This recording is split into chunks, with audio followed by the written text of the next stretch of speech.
Gotcha. Okay. All right, we are live. Hey, everybody. J-Man. Gotcha. Okay.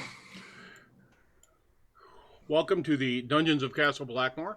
My name is Tad Kilgore. I am your dungeon master slash referee. And today we're going to be doing a bunch of different things in Dungeons of Castle Blackmoor. Currently, we are in the city of Blackmoor, and our players have been really figuring out what's been going on, and they've been processing a whole bunch of information they've collected, and they've come to some real interesting realizations, I think, for themselves. And just to recap my table rules for you, so everybody's clear with the specific things Tad does that are specific to his table. First thing is we roll pretty much any of our skill checks in the tower. And what that does is that keeps the results away from the players so they don't necessarily know what they are. And that has them react to the information that I provide as DM, makes them have an environmental response as opposed to a mechanics response. And so we do that. Second thing we do is, unless we say otherwise, or it's very, very clearly a situation where we're talking about mechanics, all communication is in character. And if you are with or in front of an NPC and you're starting to have a conversation about how to scam them, what information you're holding back from them, things like that, well, the PC is going to hear that. And this group of players does an outstanding job of staying in character, but for your edification and follow you out there in the stream, we very consciously do that to make certain that everybody has a really, really, really, really good experience and stays in character as much as they possibly can. Something I'm going to pop on the players today, and something I'm going to want them to do moving forward, is I'm going to ask each of you at different points to please describe what it's like to use a specific spell, or please describe what it's like to use a specific ability, or, specifically ask you what is your character feeling right now in relationship to, or what is your character thinking right now. And everybody has an internal filter. There's some secrets you all have from each other. I don't expect you to put that out. But very much what I want to do is give folks a deeper window into your characters, what their relationship to their powers is, and what their internal monologue is. So we're going to be doing some of that. That being said, how I'd like to open today is I'd like to start with brief introduction for each of the players, and a brief description about where your character is, what your character has learned so far, and what they want to accomplish before you go back down into Dungeons and Castle Blackmoor. And I will, out of respect for you, because I'm popping this on your blind, we're going to randomize the pain, and we will have number 4 start, which is Jimmy down at the bottom. Jimmy. My name is Forlasanto on Twitch, and obviously Jimmy, and I'm playing Delbert Galen.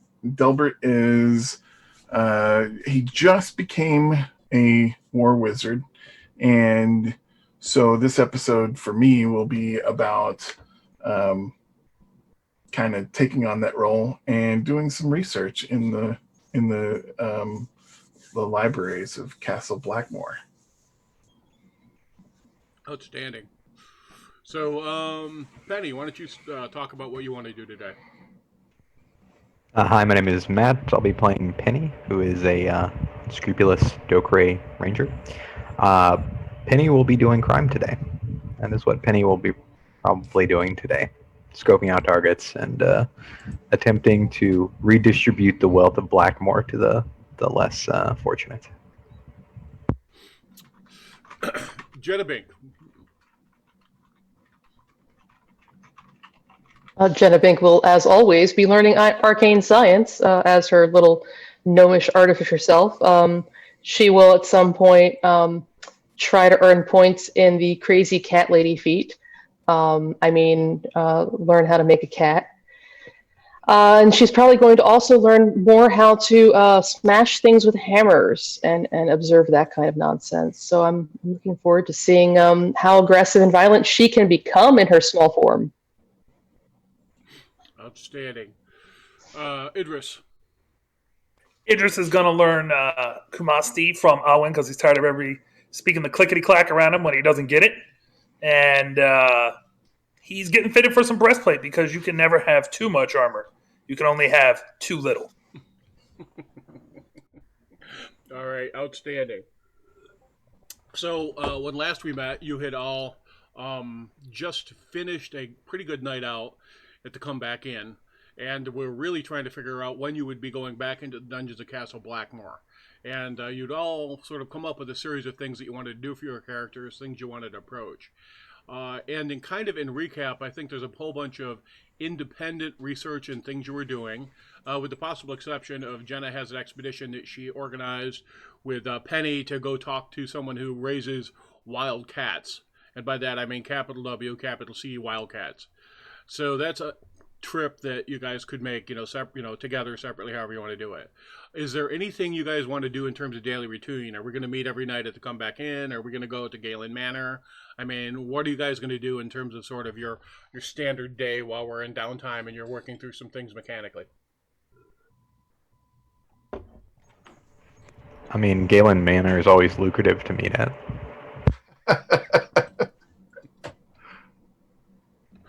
So the day begins. Everybody's at the come back in then. Delbert, will you be eating with your family, or will you be going over to the come back in? Jenna, you're staying at the come back in right now, correct? Correct. All right. I'll be taking breakfast with the family and then going to come back in Okay. to meet them. And then everybody sort of goes into their day, right? Right. Okay. All right. Let's. So, first day of 7 days. You all gather right after breakfast. Those of you who are living in the come back in, which is 2 of you, right? And Idris, you are staying at your apartment, but coming over to eat there every morning, correct? Yep. All right. So you guys gather for breakfast. You have your breakfast, and it's a standard fare that you've had before. You can have pretty much whatever you want. It's well provisioned, and they always lead with oatmeal. They always lead with cream. They always lead with honey cakes, things like that. But you want eggs, you get eggs. You want hot cakes, you get hot cakes. You want yogurt, you can get yogurt. So pretty much whatever you want, you can get. And of course, the staff takes very, very good care of you. And Delbert comes in and plunks down. And Delbert, something that's been happening with you with Quickfoot is Quickfoot does not want to be away from you. All right, so Quickfoot has been nesting in your bed if you let him. And of course, Quickfoot doesn't make any messes. Is very, very cleans himself up. Is been hopping over to take care of any business that he has to over in the fireplace. But he does not want to be apart from you at all, and follows you like almost like a cat or a dog would. Have you ever had a cat that was really, really bonded to you and hung out with you all the time?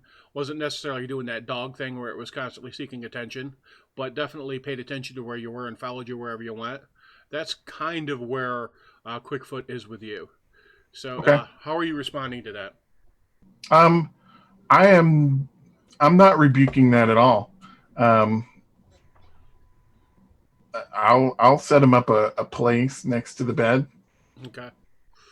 So Megan likes to come in and play with him intermittently. So, and over breakfast, you find out today that Megan is going to go and do kind of a formal audition at the Bardic College of the University of Blackmoor. So they're going to go have her show what she can do on the harp, show what she can do on the small lyre, and also do some recitation and singing. So they're starting that process. And your mother seems to have sort of seamlessly swooped this up and had a conversation with your father where he's accepted it.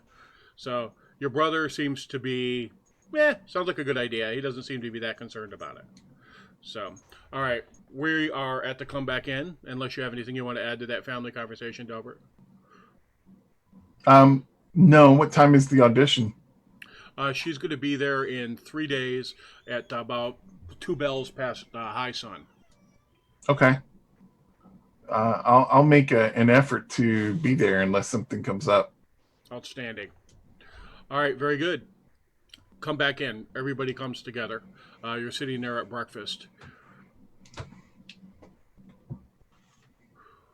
What's the plan? What is the plan? Well, I have been learning my letters great. It's some of the best learning I've ever done. A, B, C, Ch, E, F, Jota. Learning my Kumasti. ABC 1, 2, 3. That's some learning. Dropping it on you. Oh, God, you're not helping my hangover at all, Idris. That is horrific pronunciation. My God, who is teaching you Kamasti? You sound like a dwarf with his toe smashed. I point over to Alwyn. This is Owen. She comes walking up on you. I point at her. So she's like, oh, dear, dear, dear. Don't be blaming me for that. If you want some help, I'll give you some help. But right now, Mother of God. So you sound horrible. I have a thick Blackmoorian accent. I know. It's tough to break. So, all right, repeat after me. And she says, in Kabasti.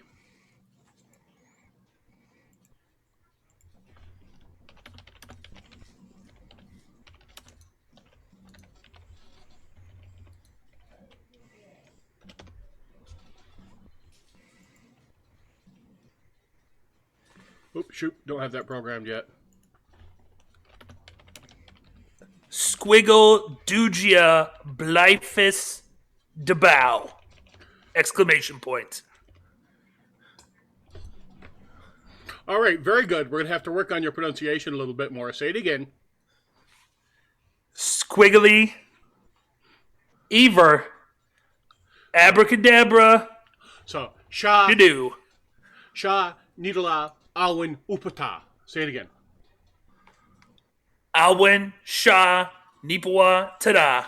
All right. Bats starts laughing his ass off. All right. And there's this half elf sitting over in the corner who's clearly a merchant, and he's just watching, sort of with a little smirk on his face. And Sonny walks up and goes, Owen, I thought he was my bitch, and walks past you. Idris is nobody's bitch. I run the place. Your tips are cut. That's it. You're cut off. She just smiles at you and curtsies and moves on. And Alwyn goes, all right, listen, if you seriously want to learn Kamasti, seriously, beyond me just teaching you the alphabet and bitching at you, I'm more than willing to teach you Kamasti, but it's going to take a couple years, 2.5 years for you to pick this up. This is not, an easy thing. Well, I don't have that much time, so can we do it in like a year? Well, all right. I think what we'll do is, if you're planning on being able to speak Kamasti when you go back down and descend, I'm not going to be able to do that. But what I'll do is I'm more than willing to sit with you any given day, and we can go over Kamasti. Tell you what, I can make this sort of flow into what I'm doing. I can be focused on Kamasti and Western themed and Elven themed poetry, art, different scenes that I know. So what we can do is, why don't you just spend time with me over the course of the next week, and anytime we have, just travel around with me. And what we'll do is we're working to come back in. We'll work at some other places. You can be present, and I will be doing most of my work in Elven and Kamasti. And a lot of what I have to do for the people that don't speak it is translate on the fly. So I can, give you some text you can follow with me, and then, at night while you're buying me drinks and payment, I can show you exactly how to speak Kamasti. Does this sound like something you want to try out, Idris? I have no problem doing that with you. It sounds great. I've always wanted to know how to say my name in Elven. All right. So, and she says, Idris Regan. And it's hard to translate that. But what you would say, and she starts to go into honorifics and what it is to be a sir, what it is to be a lord, what it is to be things like that. And it would be, instead of being sir, it would be gifted with leadership, would be the way they talk about it. So it's a different approach to what it is to be senior and, chosen by fate, things like that. So she walks you through some idioms and starts talking to you very seriously about Kamasti. And Delbert, she has insight into the language in ways that you don't, and you're fluent in Kamasti and Elven also. So, all right. So, Genevieve, you had some specific things you were going to do. What's your week going to shape up like?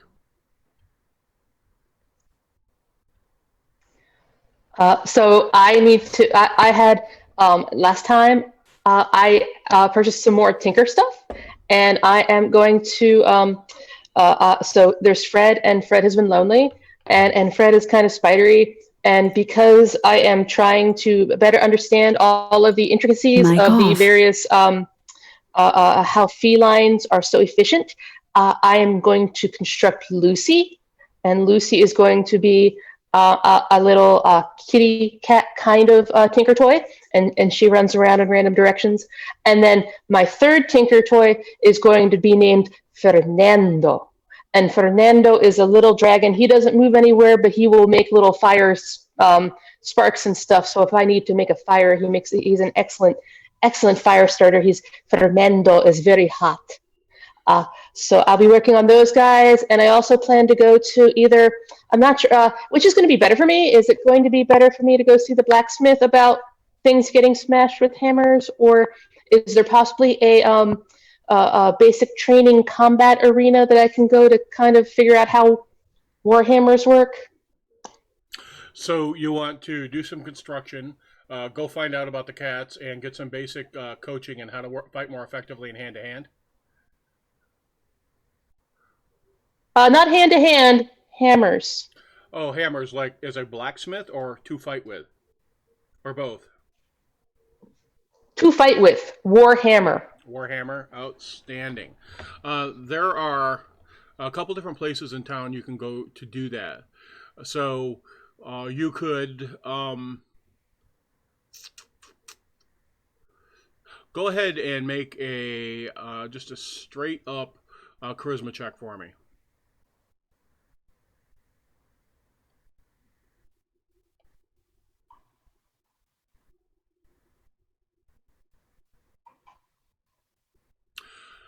You were almost certain that you could get training in how to use sort of blunt weapons like that from Sister Patrice, the cleric that you met, who had encountered who'd been in the dungeons of Castle Blackmoor, and she talked at length about using maces, things like that. So you are pretty certain that you had a connection with her, and that if you went and asked her for help at the Temple of Odir, she would be more than willing to assist you with that. So she could probably do that. You just have to go and have that conversation. And it's kind of hard for you to know when people have responded to you well, but she really did. She listened to you, she made eye contact with you, and you think she's a very kind person, and she would coach you on how to use things like maces or hammers or anything like that.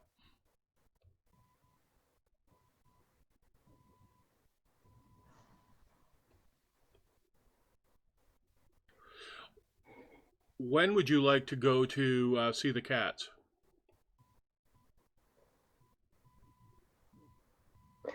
Um, well, I was given a timeline by Donner, so it'd have to fall into that timeline. He hasn't even responded back to me whether or not he can do it yet, is where we left it. Okay. So we're going to wait for him to follow up, right? Yes. He had 2 days until noon. Okay. Very good. Penny, define doing crime. Penny is going to be scoping out potential marks to hit. So various merchants and locations to do stealthy thievery stuff at night. So we are going to consider that a type of research, I guess, is how we will approach that. And your goal is to case literally the joint and find an ideal target. Yeah, out of the downtime thing, out of Xanthar's the crime thing. Yeah, so I'm going to spend the 25 gold to gather information on potential targets. Outstanding. So, Delbert, you're going to be doing what in terms of research? So the first thing that comes to mind that Delbert wants to research is anything that he can find about talking animals. It's relevant because I have Quickfoot who used to talk and now doesn't, and are talking animals a thing here in Blackmoor, or is that something specific to the dungeons or wherever, whatever? Well, it's not, I'm going to break character a little bit to give you a quick description. It's not Narnia, all right? So you don't have intelligent talking animals as citizens, right? But there are numerous creatures who develop sentience in one way, shape, or form. One of the things that happens is awakened animals are fairly common, and awakened animals are very common with the Western especially, with the Kamasti, and the Peshwa are known for their horses are on the borderline of sentience anyhow because they're infused with, the blood of their gods, but they're infused with the blood of Hawk. But it's not unusual for a Peshwa horse to develop sentience in some very specific ways. So it's not common. It's uncommon, but it's certainly not rare or very rare to have talking animals. So there's going to be plenty of text you could research that about and find out about. So Okay. yeah. All right. All right. So we will drop into it. So the daily cycle is going to be everybody meets in the morning, talks about their day, comes back in at night. And when we come back in at night, we're going to hang out, do what we're doing, talk, drink, and then everybody goes back to their houses, right? So, sound like a plan? Yeah, Yep. Penny might be more active nocturnally during this week. I understand completely. So you'll be getting ready to go to bed when you have breakfast. Basically, my current schedule right now is what I'll be living. That's funny. So, all right. So we will sort of drop into this a little bit. I'm going to do a little bit of spots of quick role playing. So first day out, Idris, she takes you. Actually, if you go over here on the Blackmoor map, see this building right there, sort of circular. All right. That is the Crown and Rose. And the Crown and Rose is a theater. And so she goes over to the Crown and Rose and she is helping them work a script. And so she has you with her. And they're actually going to be premiering this, coming equivalent of Friday. And she's working with them. They're doing their final dress rehearsals and stuff.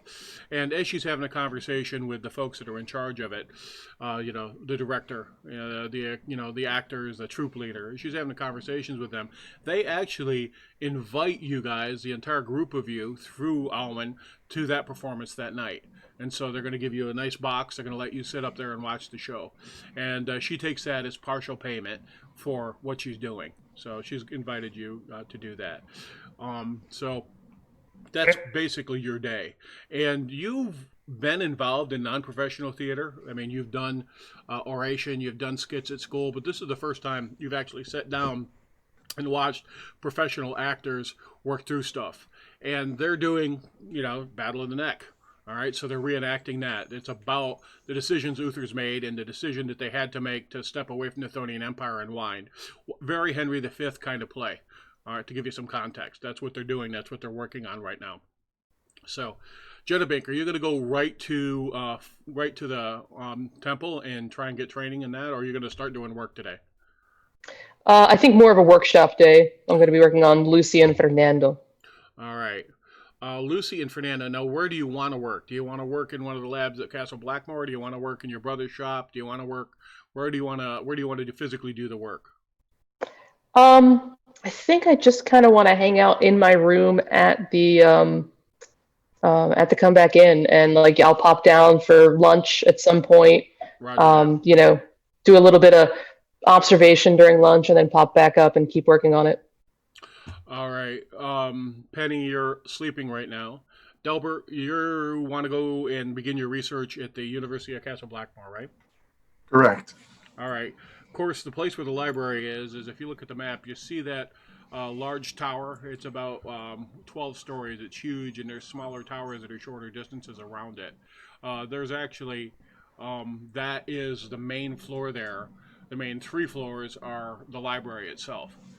So, you've got ground floor, then floor 2, 3, and 4 library, and there's some special collections up in the top, and there's classrooms up in the top also.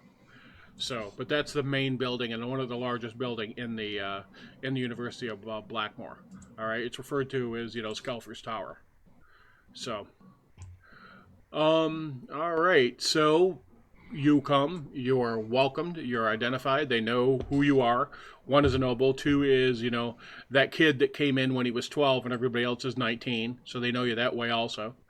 And they let you into the collections. And you're going to begin researching specifically speaking with animals, right? So you want to know about the spells and animals that speak and just sort of research that so you understand it correctly, right? Correct. All right. Yes. Outstanding. So I'll give you a way to handle mechanics. So we sort of cycle our first day. You're back at the Come Back In that night. All right.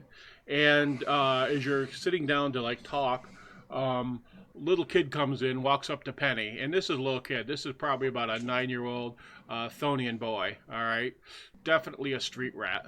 A little bit grungy, smells a little bit foul. Comes up to Penny and he goes, "Hey, miss, I got a message for you.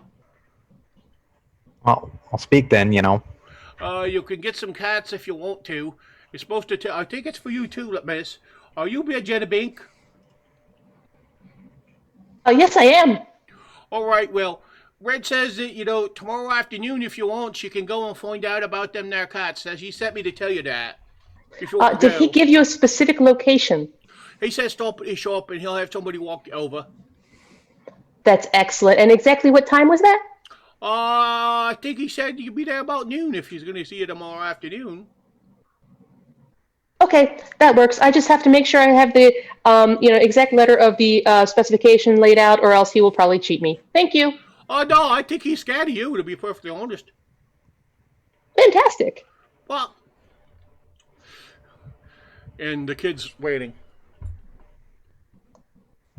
Oh yes. I turned to one of the barmaids. What's the normal thing for this? What would you suggest? Oh, I think a gold regent would be fine, ma'am. I'd take that. I'm asking one of the barmaids. And he will slap his hand down as he holds up asking for a gold region. So he's like, if you don't ask, you can't get. And she goes, oh, if you're feeling generous, give him a silver. If not, give him 2 or 3 copper. And I will give him a silver. he looks at it and he says, thank you. If you ever need anything run or anybody talk to, my name is Wilbur. And I hang out over near the marketplace by the barrel maker shop. So thank you so much, ma'am. If you ever need me, I'll run any message you need any place. Thank you. Thank you, Wilbert.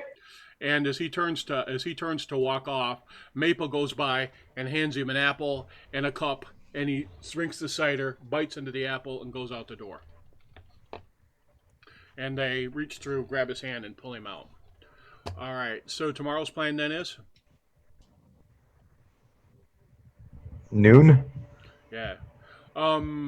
Idris, Delbert, you're doing your own business then today? Yeah, I'm probably trying to find someone to do the breastplate fitting. All right, very good. Actually, the thing for you to do is just go directly to your family shops. All right. And if you look at your Blackmoor map, your family's little complex of shops is actually right there. All right. So you have, main office. You've got, where the sales function is. That's a lighter building. The building to the north of it, those two are for storage of goods.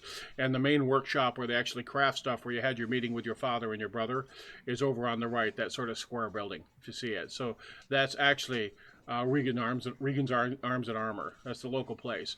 And you have a couple warehouses you rent throughout the city. All right. Cool. So you're gonna go get fitted for armor. Talk to your family. All right. And Delbert's going back to continue his research. Correct. Correct. And it will be Penny and Jenabink going to meet our dude. Correct. And that's pretty early in the morning for me, but Penny will be there. I understand completely. All right, so Red, you guys go to the barrel makers, you meet Red, and let me pull him up.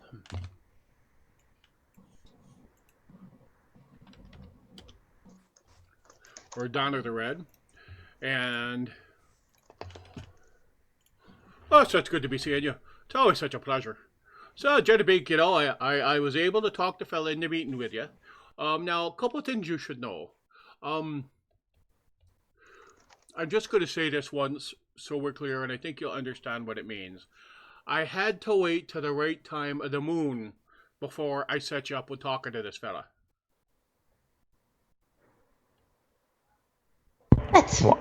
That's very interesting. I would not have pegged someone like that to have a cat. So that means that he's an extra special variety of that. That would almost qualify his own study in paper. You paid the good king's good gold, and I tried to find you the right thing.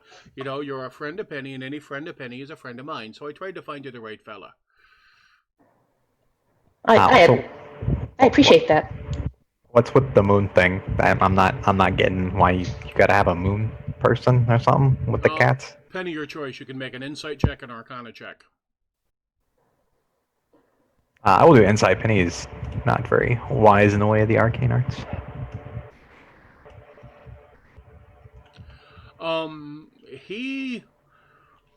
He clearly got some person who's affected by the moon some way, and he sees you kind of eyeballing him, a little surprised, and he's like, "Oh, Penny, listen, the guy you're gonna go see, he says to cry, it's a lycanthrope. I mean, he gets mad. He's a little bit hot-headed sometimes, but he's a good guy. I've done business with him, but he's a lycanthrope, just so you know." What's a lichen trope, whatever that is? Sometimes, and he can't control it at this point, he turns into a boar. Big old hog, about 6 foot tall at the shoulder. Is he saying that part in Decray, or is he saying that part in Common? He's saying that part in Decray. Like you talking figuratively or literally? Because No, literally. He's he's a ranger. He's got experience being out in the wild, but he was working the edges of the Agakoots land, and some bad things happened to him. But he has a whole bunch of cats that he trains, and he's got one cat specifically that's got a pretty special relationship with him. But that was his thing before he got tusked and jammed a little bit and got the sickness. So you're saying that's like communal, his thing that he's got where he turns into a boy? You sure you want to be seen? Oh man, she doesn't understand any of this. What? I don't know if I want to see this guy now. Hey, no refunds. That's the policy. I'll switch back to common for Jenny. This guy is like a wereboar or something that he like. I think he might be infected or something with some thing. He's a boar? Oh, that's even more interesting. I had assumed that he was and shame on me for assuming anything, but I had assumed he was going to be some kind of were-feline, but clearly he couldn't be a werewolf because the cats would have nothing to do with a wolf, but a were-boar is very interesting. So, but yes, I was aware of the lycanthropy based on his rather obscure statement. So... And you still want to see this guy for reasons? Well, of course. I mean, we're off the pattern of the moon. Clearly, Donner did us a favor that way to ensure that we weren't walking in on some full moon thing. And if he's expecting us to see them, and what Donner, excuse me, what was this individual's name? Jericho. Jericho, aye. Okay. So if we're going to go see Jericho, I mean, clearly he probably hasn't eaten anyone lately or bit anyone lately. I mean, typically lycanthropes are not, trying to go get other people infected. I mean, you sure about that? Well, I mean, I'm pretty sure about that. Tad, how sure am I about that? As sure as you want to be, John. Well, can I roll a something arcana so I know how much I know about were stuff? Absolutely. You can deliver that to the tower and I will give you feedback. Fantastic. Watch me roll a 1 so I wouldn't have even known they were a lycanthrope. It's going to be great. Wereboars have a reputation for being really short-tempered. But if you're going on dayside, you'll probably be okay. But, you don't know a ton about wereboars in particular, but general stuff about lycanthropy. Yeah, so my understanding is that frequently those afflicted with lycanthropy and those of the boar persuasion in general tend to have very hot tempers. So as long as we talk in nice, soothing, quiet tones, I'm sure it'll be fine. Oh, so basically just be myself and we'll be fine. Yes. And I will attempt to learn some of the things or put into practice some of the things you taught me about not being loud and obnoxious and squeal. So I will try to keep my excitement down at like a 2.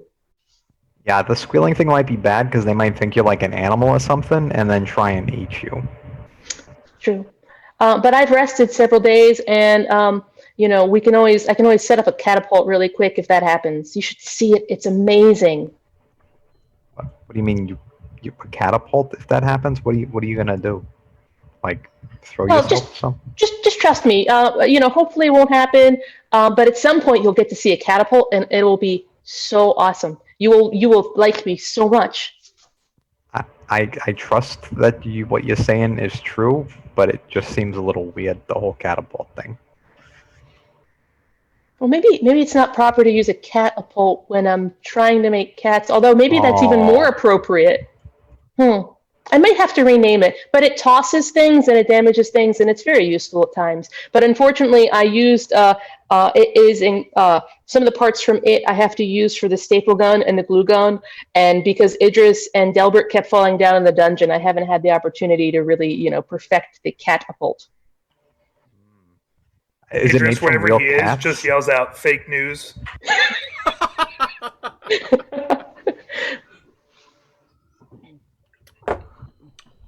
So, hey, Steven.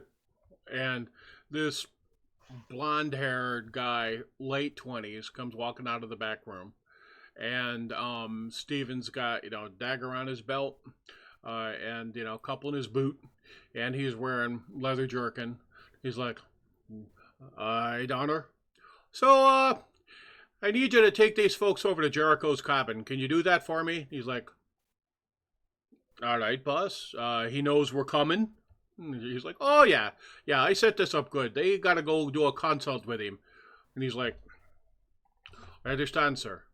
And so Stephen, nods to you, and steps into the back room, comes back out with a short bow.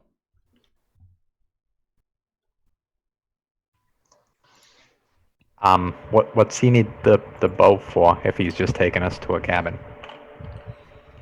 Well, we're going to go out up the road. We're going to go up to Svenny's Freehold. We're going to cut over into the Wizard's Wood. And he's back in the Wizard's Woods about, hours walk off the road. And sometimes there's stuff out there in the wood, there just is. So I'm just taking you to be prudent, that's all. Hope that doesn't bother you, son. I mean, for one, I'm a ma'am, and two, Oh, ma'am, sorry. yeah, no, I guess that doesn't bother me. But typically when somebody goes and gets armed before taking you someplace, it's usually not the best. I don't step outside the city walls without my bow and a few daggers. I just think that's a smart thing to do. So, and I got to tell you, I'm kind of glad that I'm traveling with a Dokray and a gnome because, you don't have to run faster than the bear. You just got to run faster than the slowest person, and the two of you qualify. So, we ready to go?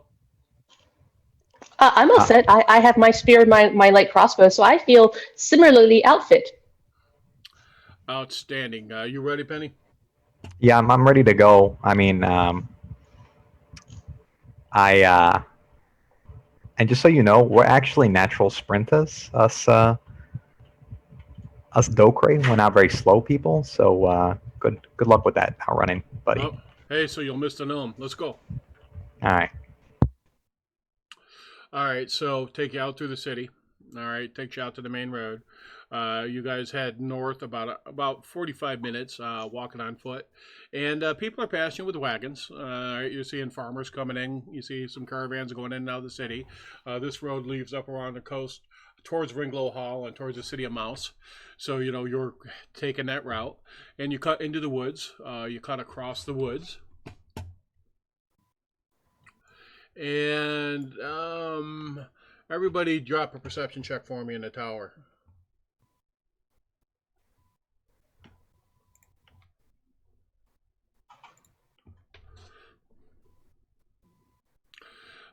Jenna, it's amazing here. You've been outside the city a few times, but there are birds all over. You're seeing rabbits. You're looking down. You're seeing different scat. You're seeing tracks. It's just so much feedback, and feedback in a way that you're just not to, that you're a little overwhelmed might be a good way to describe it. Just a tremendous amount of feedback. Penny, you stop, and you hear off in the distance. First of all, you smell a little bit of smoke, probably from a wood fire. Cherry wood, maybe, from the smell of it. And you hear an axe falling. You hear thump, thump, thump. And it's on the path you're with. And Steven says, "We're almost there." Well, he said, "Just we're close. That's probably him." Yeah, I think he's chopping some wood right now. I'm gonna just take off the beaten path for a second, just make sure this isn't a bad thing. But yeah, I'm still here with you. All right, you guys come around around the curve of this one hill, and it's what's called a holler, right? A hollow. So you've got two shallow ridges that come together, and you can see that there's a stream that's coming down through this hollow. And up off in the distance, you can just see a little cottage sitting on a small rise overlooking the stream. And Steven says, "This is as far as I'm going. I'll be right here."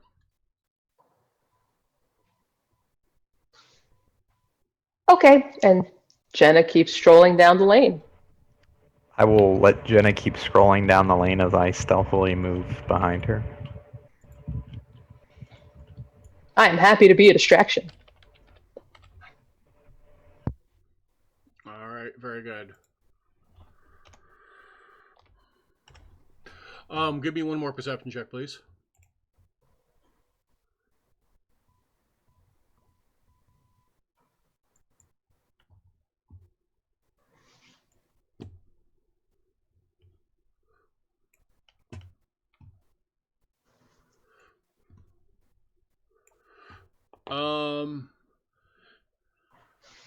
Jenna, there is a cat, a big cat, shadowing you.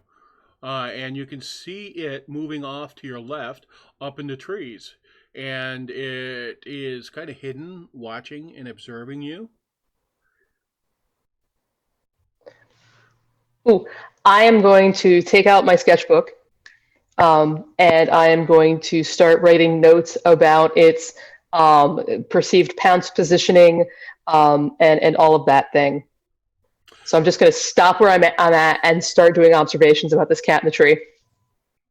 So, Penny, you're walking, and all of a sudden Jenna stops, goes, and turns around and whips out her book, and she starts taking notes, and she's looking over up in this tree. And with her looking at it, there is it looks like a lynx to you, actually. Speckled lynx.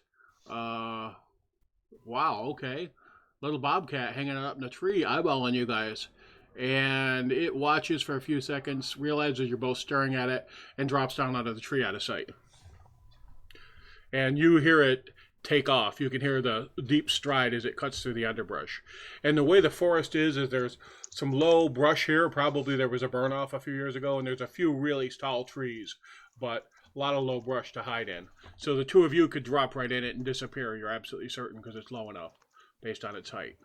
Did it notice me with the stealth or just Jenna? Did you drop into stealth mode? Let me see. I did, yeah. Yeah. It made you. All right. Okay. And in retrospect, you think you were paying more attention to the fact that to Jenna than you might necessarily been to being as quiet as you possibly could. You made a little bit of noise. So.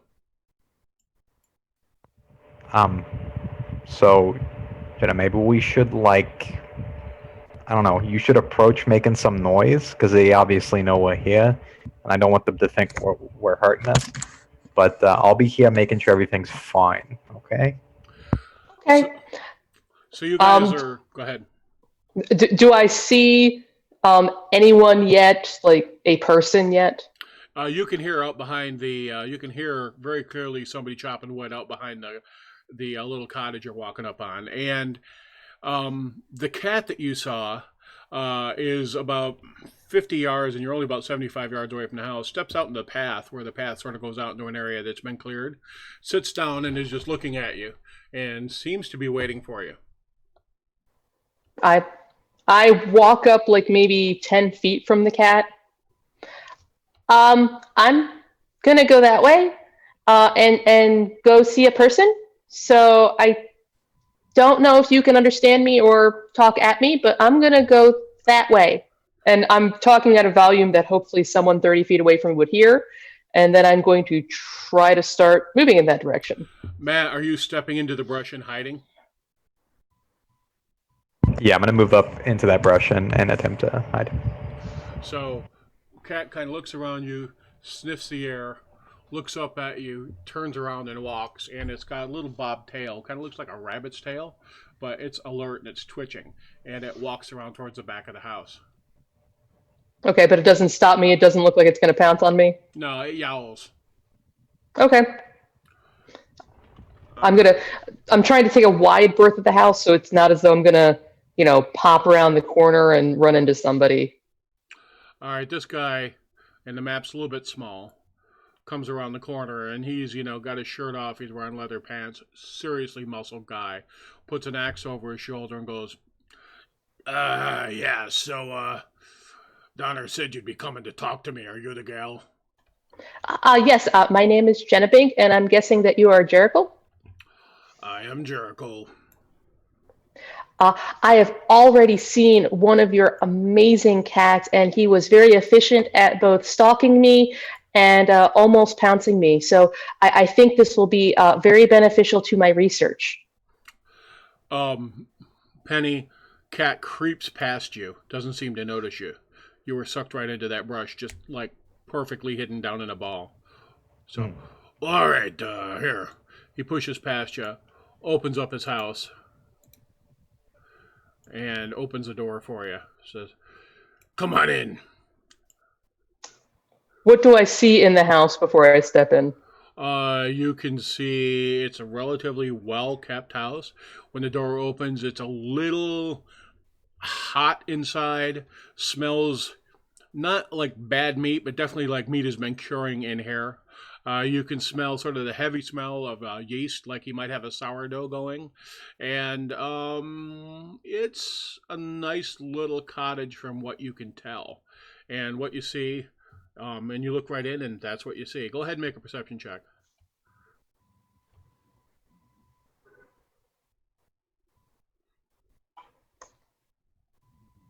All right. Hanging on the wall right there is a hide. And because you've rolled so well, go ahead and make an Arcana check with advantage.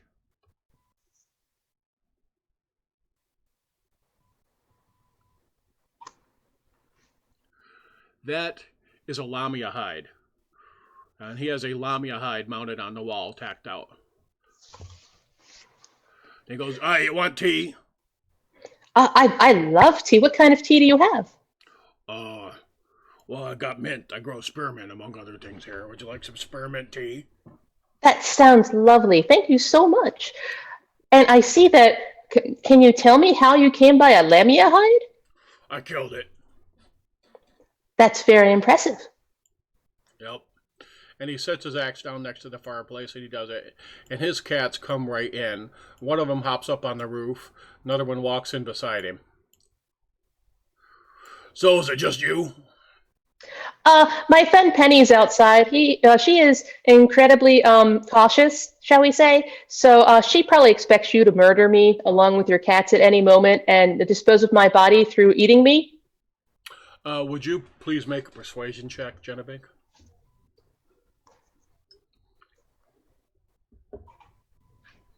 Oh, wait, that was the wrong one. I'm so used to you asking for perception. There we go.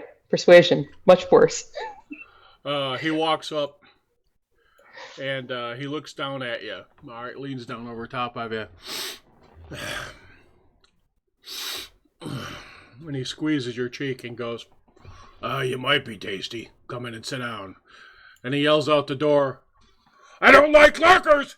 Get your ass in here! And he goes in, and he How do I know you're not going to eat my friend? I guess you'll just have to fucking guess. And at that, when you make that noise, all right, when you speak out, Panther, one of these Bobcat Panther things, comes over to the edge of the area above you, and you don't think she's totally made you. So, you don't think she's made you, but so out of character, my dad just walked around the corner and went, "What's going on?" So he lives with it. So you don't think she's made you, but she's aware of the general area that she has. And this cat here. So are you coming in? Yeah, I'm going to move into the door. He pulls out the chair and he sets down, some honey, lays down some cheese, sets down a loaf of bread, All right, slaps down some dried fish and sets down some tea, and he goes, "Sit, eat." Uh, Well, thank you. okay.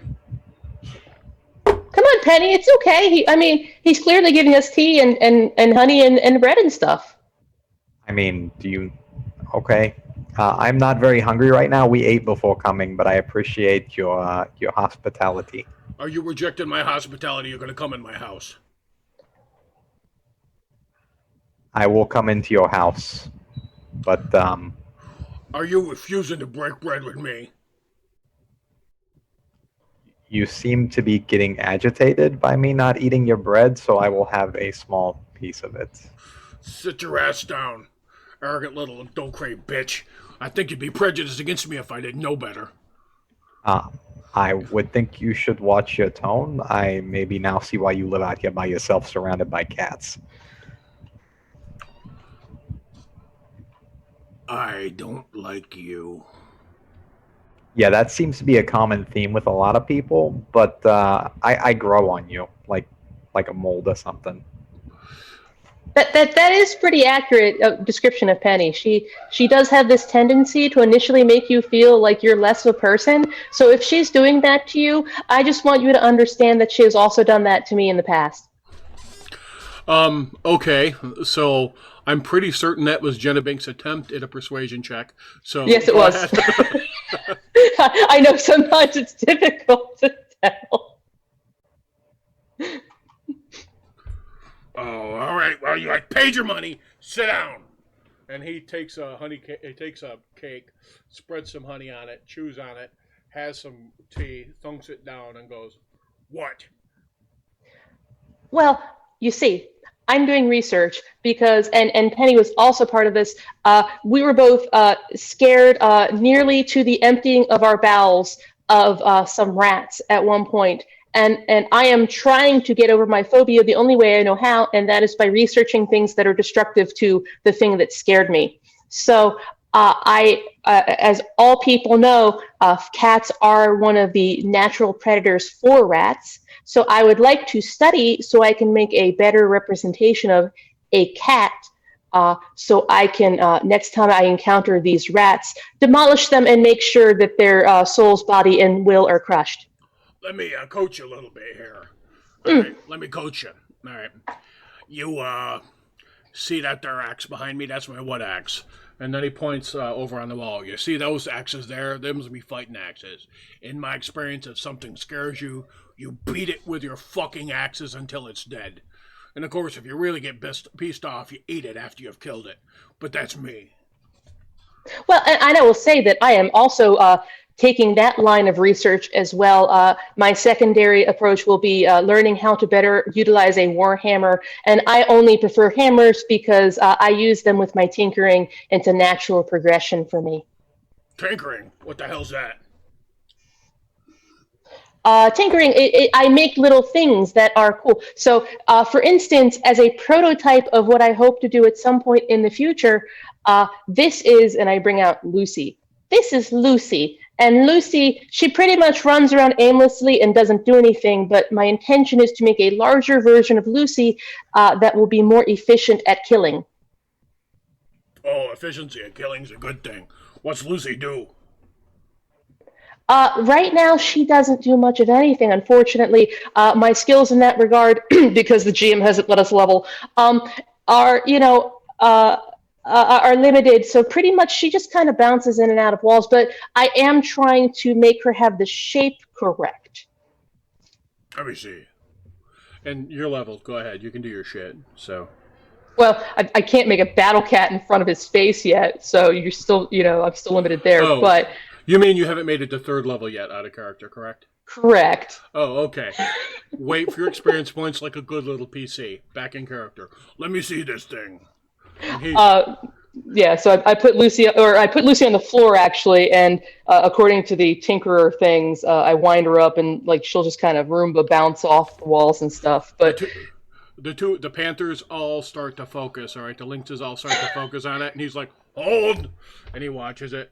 And go ahead and make a persuasion check with advantage.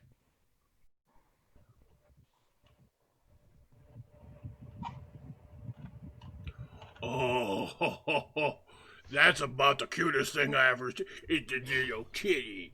And it jumped around on the floor, and the other little kitty's like, oh, that's so nice. He says, and stands up, and he walks over, and he picks it up, and he says, looks about right to scare. This is so nice.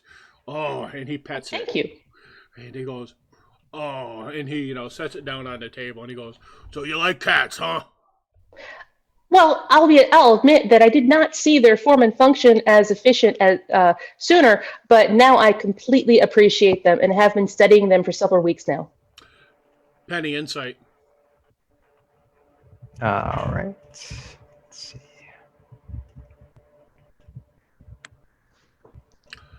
He likes her a hell of a lot better than he did before. He's totally calmed down. He totally nerded out on this little soy. All right, it's kind of ridiculous the response he's having, but he went from glaring at you and just seeming generally pissed to being really amused by this thing.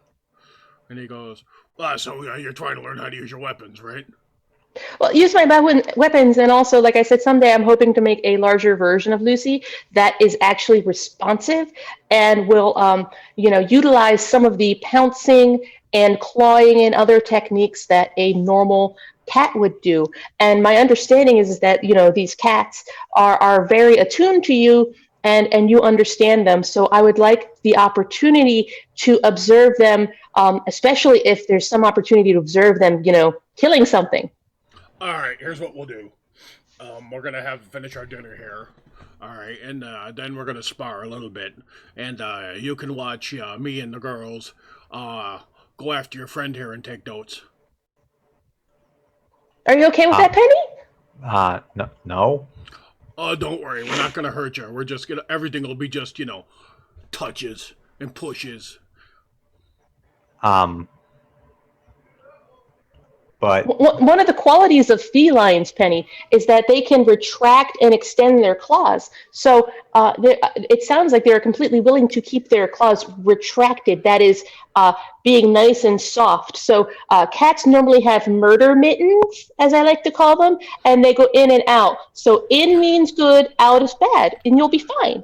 And the panther over here on his left, right, goes up on the edge of the table. All right, and this is the one that greeted you when you came in. Goes up on the edge of the table, puts one claw, holds up her other claw, goes ka-ching, ka-ching. And then he just like that. And he rubs her head, and he goes, Bessie's been with me for a long time.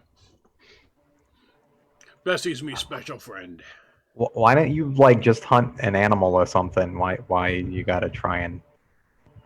Well, because you'll be more stationary. If they're hunting something that's actually afraid for its life, I won't have the opportunity to really do the observational thing, because I would have to run and keep up with them. And you and I both know that I'm not stealthy enough to maintain that kind of thing. No, I think that once they catch something, it will be pretty stationary. But it's the act of catching something, and it's that combat kind of related thing. I mean, you remember the things that we had to fight. Don't you want to get better at... Wow, that was horrible grammar. Don't you want to get better at fighting these things? I mean, I am already pretty amazing at everything I do, but I guess I could get more better, in the words of Jenabink. All right. It's a challenge. So he finishes eating, and he goes out back around the well with you. And just, Penny, you're going to make one melee roll. Just one. All right? And you're trying to hit armor class I'm going to sit on. All right. You comport yourself fairly well. All right? He is absolutely a fucking beast. You hit him a couple times, absolutely totally square.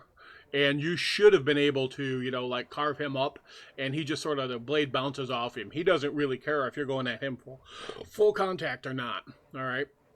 He just wades through it. And you do a little bit of damage to him, but, for the most part, nothing. And he's slapping you around, all right? He actually asked Jenabink for a hammer, and while he's fighting you, he is telling Jenabink the best way to use the hammer. And he, digs out an old beat to shit barrel top and uses that like a shield, because he apparently doesn't use shields normally, and he's just going to town. And what he does is he has a series of commands that he calls out to the animals. And one of the things they'll do is they'll run up and they'll grab hold of your arm and they'll drag to make it easier to hit. And one of them will, run and bounce off of you and knock you prone and then spring away, so it's easier for him to go after you. And this is actually pretty educational for you. I mean, you've never fought opponents like this in this way. And he's coaching you too as he does it. I mean, he's giving you a hard time, but he's also coaching you. All right. And he is as gracious as he can be in this circumstance. But he apparently has decided that Jenna Bink's okay. And he is not taking it out on you. Now, you're fairly certain if he were pissed at you, you'd last about two, maybe 3 minutes tops as he picked you apart.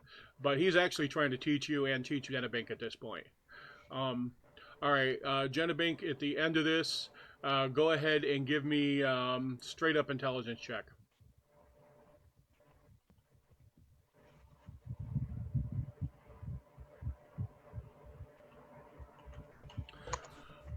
I'm going to also throw.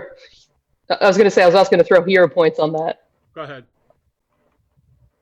You rolled really, really well, but I don't care. For this particular thing, it's worth it for me.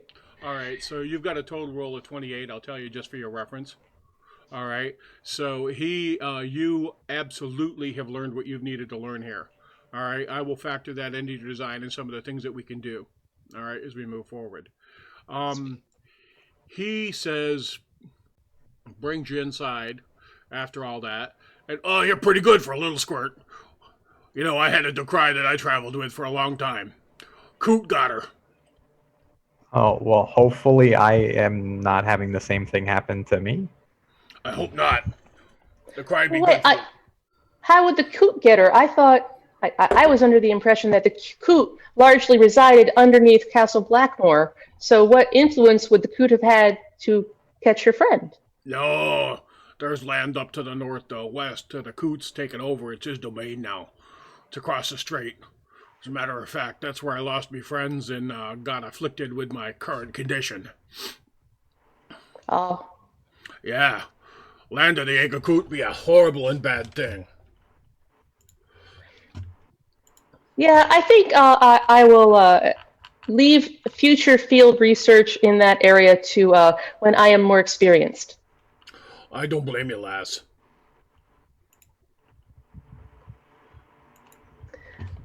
Well, this was excellent, and you have been so helpful. Mic off. Do you prefer just Jericho or Mr. Jericho? Jericho's fine. You have been so helpful, Jericho, and all your cats are just amazing. Can I come back at some point, and after I've made a larger version of Lucy, I can show her to you? Absolutely, you can, lass. That sounds great. So here's what I'll do, because you've been so helpful and you liked her. I'm going to leave Lucy here for you. I can always make another Lucy. I took very good notes when I made her last night. And she's only going to work for 24 hours because I have to kind of do this upkeep thing. But you'll always have, like, the kitty cat at least, even if she won't wind up anymore after a day. Well, that's good. And you can bring your stuff back. I'd appreciate that. Now, because I like you. All right? Because I like you. And because you've been good folk, I'm going to tell you a couple things. There's this fella who's came crawling around the edge of me territory. And been here about a day and a half, 2 days. There's 4 of them from what I can tell. One of them smells like a goblin. And I think they might be waiting for you. Oh, really? Yeah. You said 3 people? 4. 4 people. I look at Penny. What do you think, Penny? How long have they been waiting? Do you know? Couple days. I found their spore. The goblin's what makes it odd. They seem like they have ill intents, or what does it look like? Don't know. They ain't fucked with me, so I haven't fucked with them. Can you tell us the general area? Yeah, along the path you came in on. Okay, I appreciate that. I will attempt to go find them and maybe do some ill intent to them if they look so inclined. All right. Well, I appreciate it, and I like Lucy quite a bit. And he picks up Lucy and he's petting it. I think it is best at this time if I do not speak because of what. He just pats you both on the head and Well, says, I "You can make the road by sunset if you go now." Yeah, I think I've done all the research that I need to do here for now. But this was so wonderful, and thank you so much. I'd ask you to stay tonight, but that's just not a good idea. No, I would think not, not with your condition. But I appreciate that you're have that kind of metacognition. Yeah, you smell too good. I don't think I could hold myself back. Okay, and I will start walking down the road with Penny. All right. Steven's nowhere to be seen. And Jen, you're in Blackmoor, and the Coot's Egg's nest in the realm of the egg is over here. All right, on the map, just for reference. Now he describes that to you, so you know where it is. Cool. All right. So Penny will be attempting to stealth near the area where he informed her there was people waiting potentially to. Your guide is gone. No. The area where you said the 4 people, one including the goblin. I'm gonna attempt to stealth on that area. That would be the entire path back because he said they were working that path in and out of his camp. Okay, I will. In that case, attempt to stay 40 to 50 feet ahead of Jen stealthing. Okay. So I'll give you those. I don't know if you want like rolling rolls or one flat roll or how you want to. Just go ahead and make one roll. And then with my natural explorer, I think I move at the same pace as her. Stealth. Yeah. Yeah. Okay, so you look, your guide isn't there, you just go. Is that what you're doing? I will tell Jennabank, you can stay on the path. I'm going to move ahead right now to make sure that there's nobody waiting to try and kill us on the way back. And if you hear anybody dying, hopefully it's them. If I start hearing people dying, should I come help? Yeah, that would probably be a good idea. Okay. Me and my shadow. Oh yeah, that's good noise. You keep making that. I will continue humming, and it will probably start being the coot, the coot, the coot at some point, but regardless.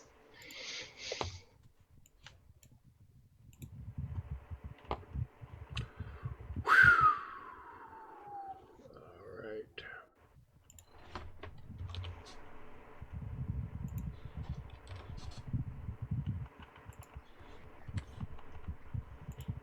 This is where Tad tries to kill us again. It's in the DM job description. Kill PCs. What Jen didn't know when she made the leveling up joke was that she would never reach level 3. Jen had a simple decision: ignore Tad's comment or keep it real. When keeping it real goes wrong. All right. I don't like people playing on my character levels. I'm sorry, I had a bad cough. I'm not sure why everyone's so mad at me. All right. Let's see. Penny, go ahead and give me a perception check.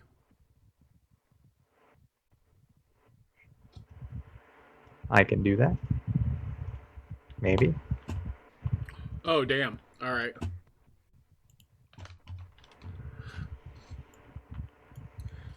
That was a good damn. Maybe. It was either Maybe. really good or really bad, damn. No, that sounded like the good damn. That was a I good. think Maybe, I've been. maybe it was good Okay. for him, though. Delbert and I were just like trading war stories about piling up debt at the bar. The horror. All About right. Blackmoor Independence Day. Penny, left or right side of the road? Your call. Left. Left-hand rule. All right. You can see there's a guy standing behind. Go ahead, and I'm going to share a map with you. There is a goblin up against a tree trunk directly in front of you. There is a Thonian in chainmail with a big old mace down to the right. And there's a couple people, one with a crossbow and one with a bow, back behind you on by that dead branch. I love how Tad just nonchalantly puts up a map that says arrows from the brush. Can I? So I see the two archers, goblin with scimitar. All right. I'm gonna attempt to move behind the archer on the left-hand side. So here, I'll put a pointer over in like this area in that brush. Okay. I would have been humming along, by the way, with at least my crossbow and my shield out, so I'm not that naive. And my intent is going to be to get set up behind them, where if it looks like they're going to ambush Jenna, to start removing them. Does it look like they're... So they actually seem to where they're not seeing one another? Are they like not within line of sight to one another? They can see each other. Let's see, the two that are directly across from each other probably have line of sight. The archers would have a harder time, especially seeing the goblin, who seems to be the best hidden out of the group. Yeah, what I'm trying to think is, actually, I'm not that big of a badass yet, so I'm not gonna try that. Start removing people before the combat.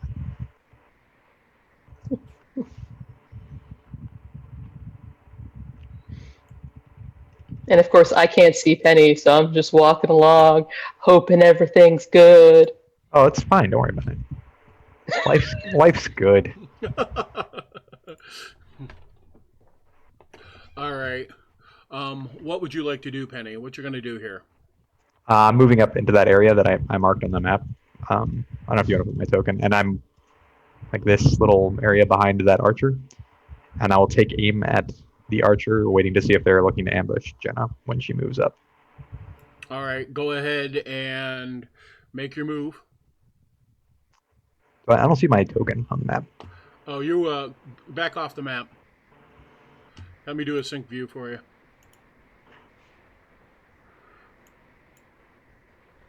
You are northeast of a blue-green tree. Northeast of a blue-green tree.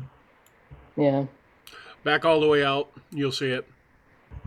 All the way out. Oh, wow. I'm way up there. Yeah. Oh, well, I see Jenna's thing way up there. And I see me. Okay. All right. I guess I will...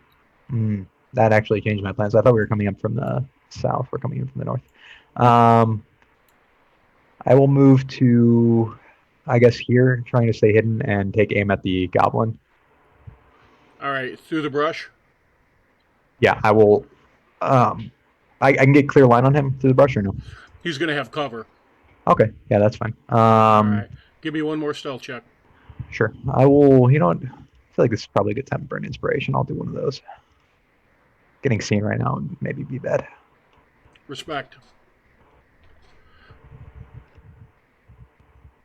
Oh, you are quiet.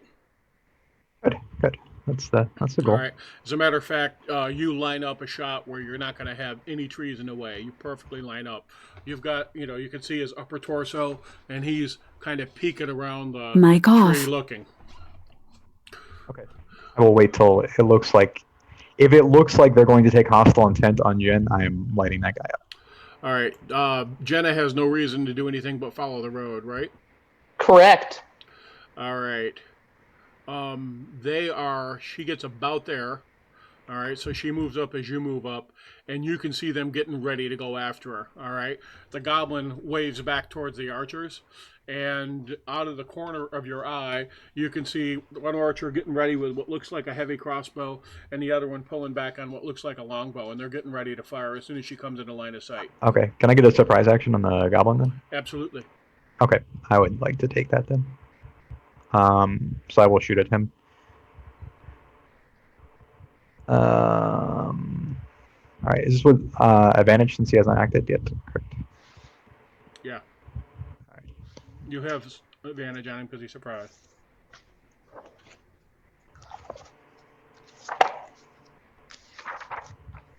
All right, arrow slams into him.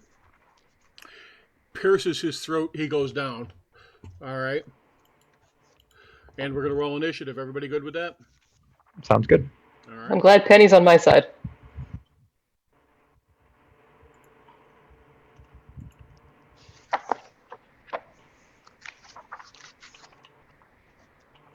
All right. This guy here yells out, "They're on the left flank!" And he charges into the brush towards you, Penny. Okay. Jenabink, you see a guy charge across the road with a big old mace up and a shield wearing chainmail. Is he gonna get to me or no? He seems like he's going.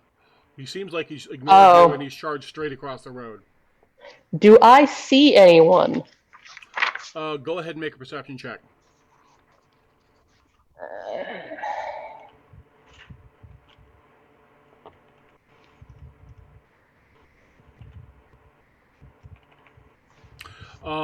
You hear two guys from over in here that you don't have line of sight on going, "Aye, sir, we got her." Okay, in that case, I am going to move up my 30 feet. I think it's about 30. And I'm going to take a defensive action. All right, so you're going into parry mode, Yes. sucking in behind your shield. Yep. Penny, you're up. This guy's charging towards you like he's got all the hit points in the world, and he's not afraid of you. Okay. Sure. I will Hunter's Mark as a bonus action, All right. and I will take a shot at him. Actually, wait a minute. The archer has not acted yet. Correct. Correct. That archer has not acted, so I will take a shot at him because with my what is this thing He will called? have he'll have serious cover against you where he is. You're shooting through a tree, and he's behind a log. If I move to like here with more of a line, Now I'm sure from the you're gonna have the same problem because the brush is covering him. They're actually hard to get to from that angle. where's the other archer? Because I don't see him on the map. They're both in the same location. In the same. Okay, I see him. Yeah. So it's going to be cover or like Like -5-ish for this one, -2-ish for the other one. for the archer in front. Yeah. Okay, I'll still shoot at the archer in front. So I'm gonna Hunter's Mark him, and I will back up and I'll take my shot. He has not acted yet, so it's with advantage. So I'll take -2 Hunter's Mark, and I will shoot at him. Hit. And then, so that was 5, 10, 15. I will continue to move back to here and call it the Jen to get over here. Hey, Jenna, I need you to hit this thing with the shield and the guy now, please. That's my turn. All right. The archer.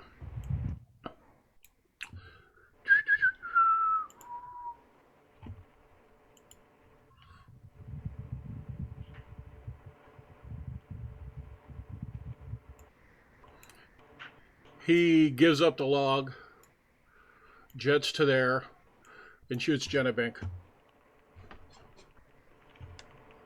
Tries to shoot Jenabink? Okay. That's optimistic of you. And he misses. Don't forget they're at disadvantage. Oh, you got. All right. Let me put dodge on you. You're doing defensive action, right? Correct.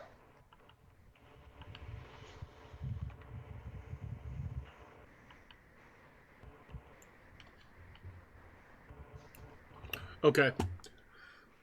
I'll have him roll a second time. He might roll really well.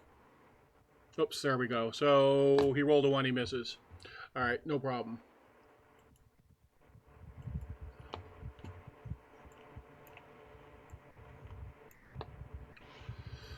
This guy moves up to there so he has a cleaner line of sight, and he'll actually shoot at Penny, and he misses also.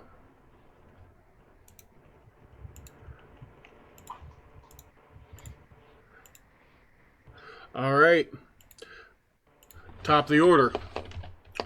He sees Penny backing off the way Penny's backing off and knows he can't get to her. So he redirects and comes over and swings at Jetabank. Still a disadvantage. Yeah, I know.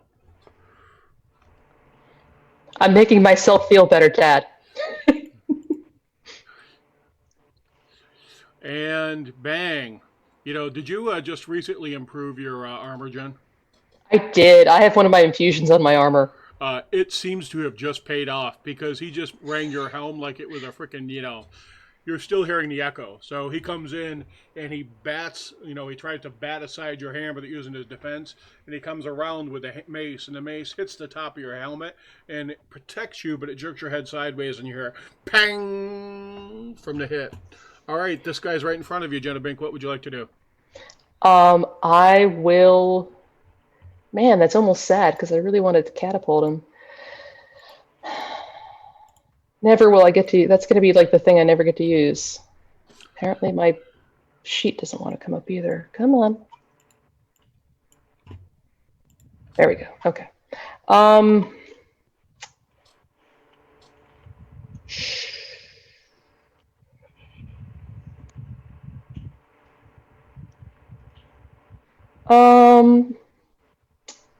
I am going to pull out a little squirt gun, and it looks oddly like the squirt gun that I use for using the super peeling, but I'm going to spray it on him so it covers him and 10 feet around him.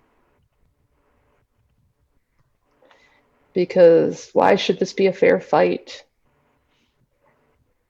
Are you greasing him? I am totally greasing him. All right, I'm taking off your dodge. Yes, please, thank you. And he fails, so he is now prone. All right, so he falls flat on his back, covered in grease, right? Correct. And he yells, "Damn it, they didn't say she was a caster!" Penny, you're up. That's arcane science! Penny will... damn, that archer looks like he has a lot of cover now, doesn't he? Yeah. Penny will attempt to move to a better angle. The guy due south of you has -5. The guy over here, the leather armor and crossbow dude, has a -2. Okay, Penny will move to here. And I'll shoot at the leather armor and crossbow. All right, give yourself a -2 for cover. Sure. Oh! Doesn't matter. You catch him right in the throat, and he goes down. Drops down on his knees, grabs the arrow, and falls over on his face. Dropped him. Penny will continue to move up towards the archer in the rear. And that's my turn. All right.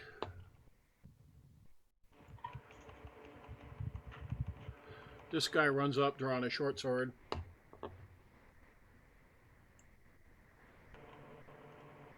I'll hold it with the archer. Archer will step back here, and we'll take a shot at Penny.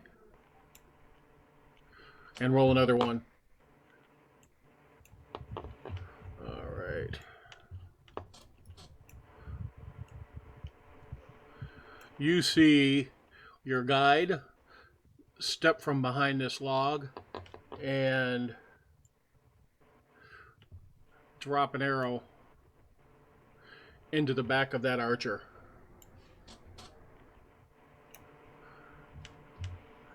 And he drops an arrow into it and waves at Penny. And points over towards Jenna.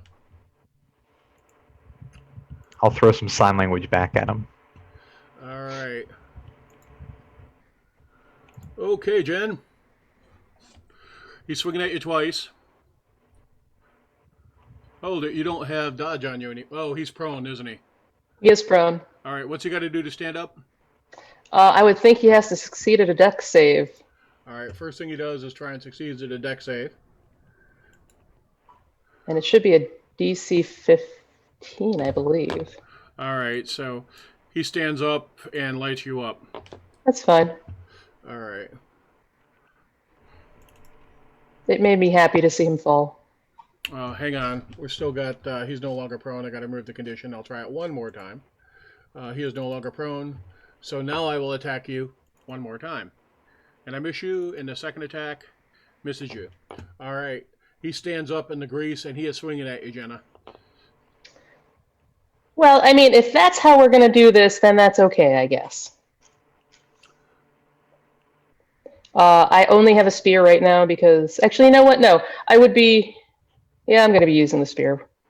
It makes more sense. Oh, man. Doesn't get him. Doesn't get him. All right, that's all I do. Penny. Penny will... Let me see. Hold on. I think I moved through this stuff with ignoring the... Okay, difficult terrain Doesn't affect you if you're a ranger. Yeah, I Yeah, think you just yeah. blitz through it. Okay, well, I will attempt to 5, 10, 15, 20, 25. I'll move to here and attempt to, I'll, as a bonus action, move my Hunter's Mark to the Thonian and attempt to shoot him in the butt. All right. Miss. And not successfully, though. That's my turn. That archer pivots and fires on Steven.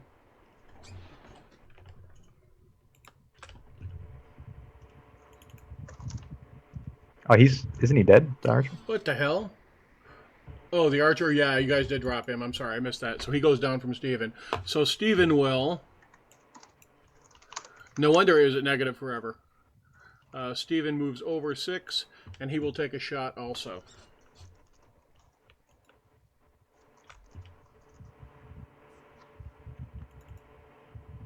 And he misses.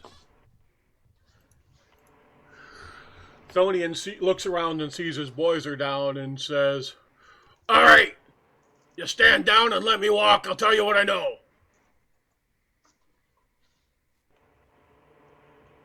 Ooh, information? Okay. And he points his mace at you. "But you, little girl, are telling me I'm going to walk at the end of this, right?" Well, I think walking is optional. What do you think, Penny? I mean, you did just try to kill us, so walking is probably not in your future. All right, so he steps out of the grease and attacks.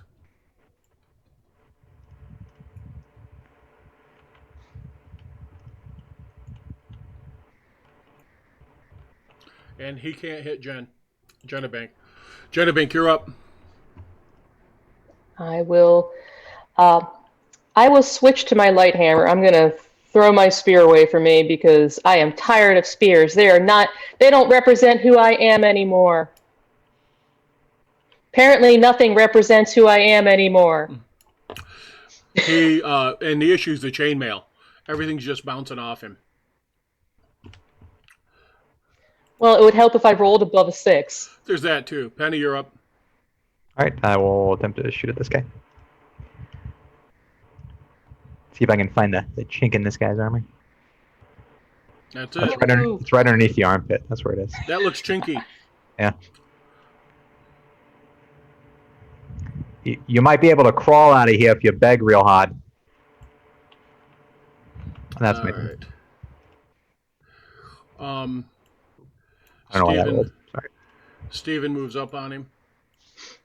And Steven is taking a shot too. He's got a -2 based on his angle because he's shooting through Jen. Or Jennabank. And he misses. Andy rolled a 1. If I were a dick, I'd shoot Jen, but I'm not. All right, top of the order for him. Jen, he's provoking. Go ahead.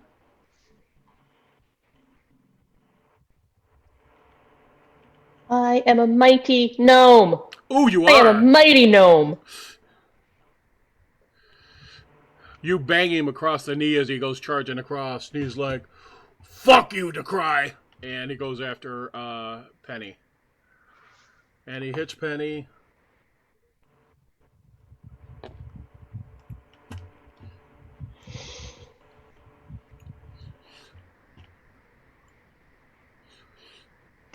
Ooh, Penny drops Hunter's Mark. And he hits Penny.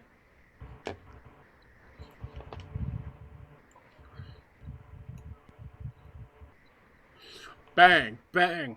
He lights you up pretty hard, Penny. Okay. Jenabink, you're up. Jenna Bink is going to quickly reformat Fred. So Fred makes a little catapult. Okay.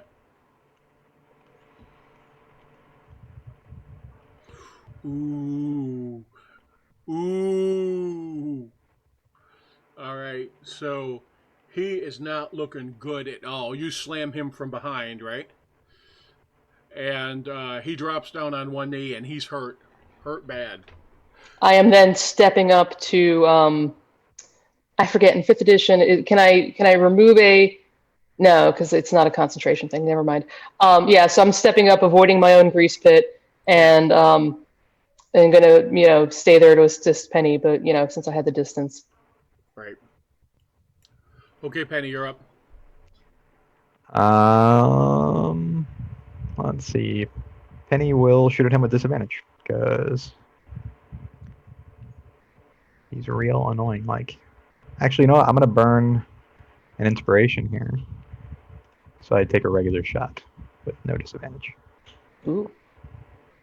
And I will roll a 2. He hurt you. He lit you up pretty hard. All right, that's gonna be my turn. I'm sorry. Are you anything else you want to do? No, that's all I have. All right.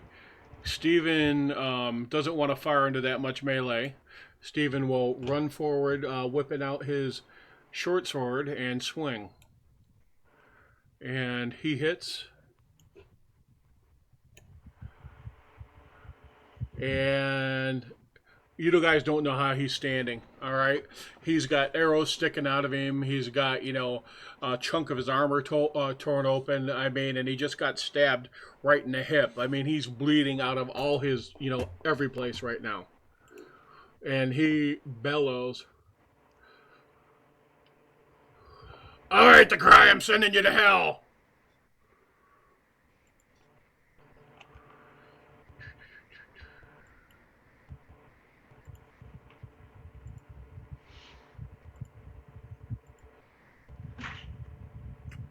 And what's he do? He...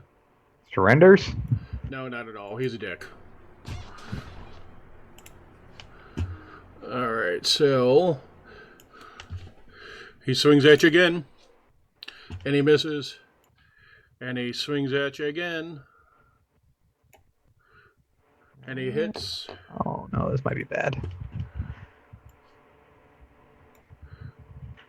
And does not take you out. Hammers you once more. All right, Jenna, this guy is barely standing here. I'm gonna pit him again. I hope. He bats your strike away with his shield, brings back up his base. All right, this guy's pretty competent. All right. Penny. Penny looks fucked up, all right? She's, bleeding from the side of her head, all right? You could see on the side of her armor a huge scuff mark. Looks like she might have cracked ribs. All right, Penny, what are you doing? Penny's going to take the disengage action and go. Yeah, I was going to say, Penny, get behind me. Go back here. All right. That's it for Penny. Steven swings at him again with his short sword and misses. Thonian You afraid of a little girl? Nope! I killed him just like everybody else. And hey, your armor's holding him off, but he's pounding on you as hard as you can. You're up, Jenna.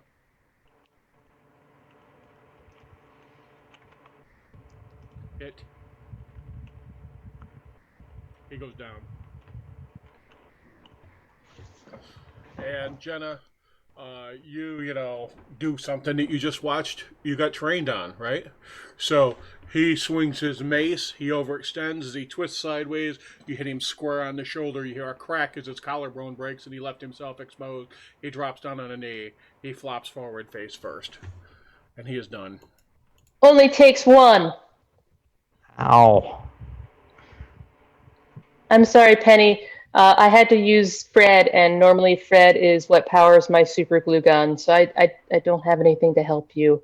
But maybe this guy has, and the other goblins have stuff that you can steal and sell? Oh, I'm Stealing when gonna they're dead? I'm gonna eat some berries real quick, and then I'll be looking through this stuff. Don't worry. I'm going to start with this one. I'm gonna good berry myself for 10 dead. I will start rummaging through this guy's body to see if there's like any notes, especially kill the annoying gnome girl. He doesn't seem to have anything on him in terms of like instruction or anything. They're fairly nondescript when it comes right down to it. So, I mean, there is, he's got a mace, he's got a dagger, all right, and he's got well-built chainmail. Well, his chainmail isn't nearly as well-built as it used to be, seeing as how there's holes in it, and you guys just basically beat him to death in it, but... Tad, I'm gonna go through all the people stuff, the archers, goblins, all that stuff. All right. I don't know if you copied, but I'm popping good berries and eating 10 of them. Stuff in my face. No problem. Getting your hit points back up. Do I need to adjust your hit points, or do the good berries do it themselves for you? I just did it. All right. Very good. So they've got, you find a heavy crossbow. All right. You find a bunch of different stuff, but, nothing, out of the ordinary. It's basically their gear. Their armor's all damaged. I mean, do you want to take...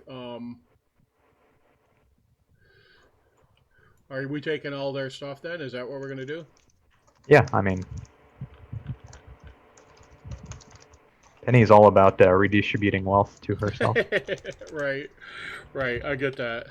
There's a little bit of coin on them also, but there's not a ton of coin. To be, there's a few things, but there's not like a ton of it. And, Yeah, we'll Greyhawk the bodies, Please roll 10d6 and tell me the result. 10d6, got it.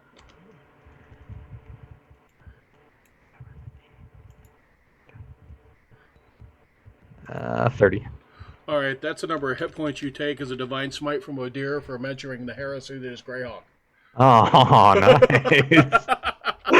You want to get sued, you have to say ghetto hawk. Ghetto canary? I think the word hawk in there still needs to be, All right. So, you guys pick up from them crossbow bolts, heavy crossbow, light crossbow, a longbow, some daggers, mace, and a scimitar, and some mixed coin, like 7 gold pieces, 15 silver pieces, and some copper. But no explicit direction from them. No notes, no nothing like that. Now, Penny, go ahead and make a... What would be appropriate here?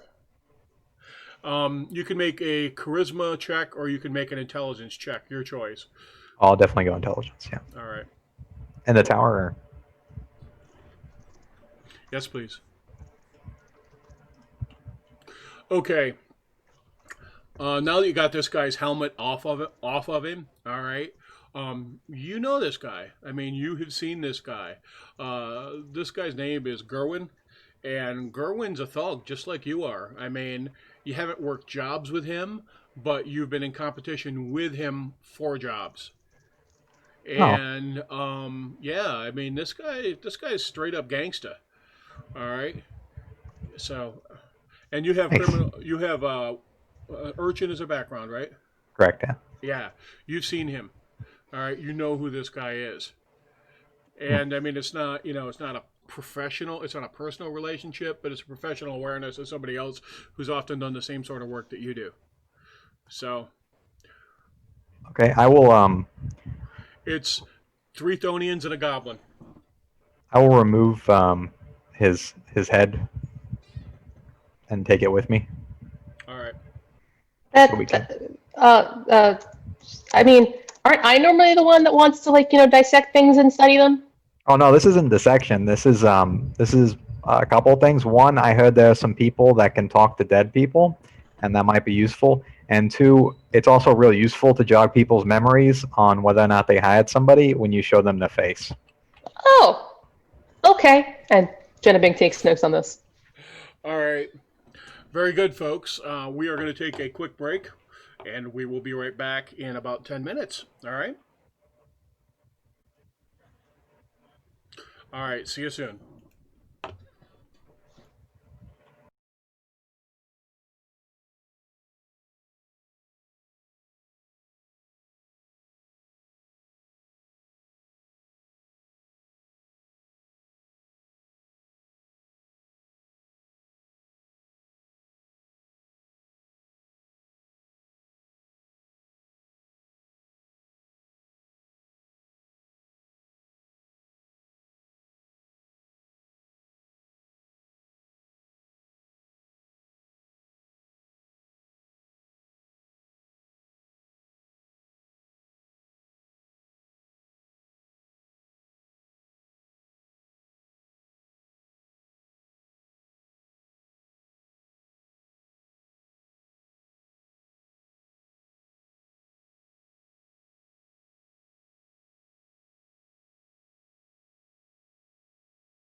Hey, folks, we are back. So you guys loot the bodies. I've dropped the gear as a parcel up into treasure, so you can do that. Lots of miscellaneous gear. A lot of it used, some of it damaged. But there's things that you can potentially sell if you wanted to. Penny, you're taking the head off the corpse, correct? Correct. All right. And you guys can make it back to Blackmoor just as the last of the twilight is fading if you head out now. Do you want to do that? Do you want to hang out here in the woods? What do you want to do? I would like to get back to the Blackmoor for the night, So, Yeah, I especially if agree. somebody's trying to kill us. Yep. Steven says, I heard somebody moving to the brush behind us, and I cut. And I did not get a chance to get back to you, but I did kind of what you did, Penny. I circled out around, and I tried to make them. And there wasn't one person in that group who's got, who was pretty good and stealthy, and I don't think they had a tracker with them. They just snuck up, fixed themselves in a pretty good ambush spot, and we're going to try and kill y'all. You did great, Stefan. Here's a copper piece for your efforts. We appreciate everything you do. Fuck you, I want that longbow. There was a longbow.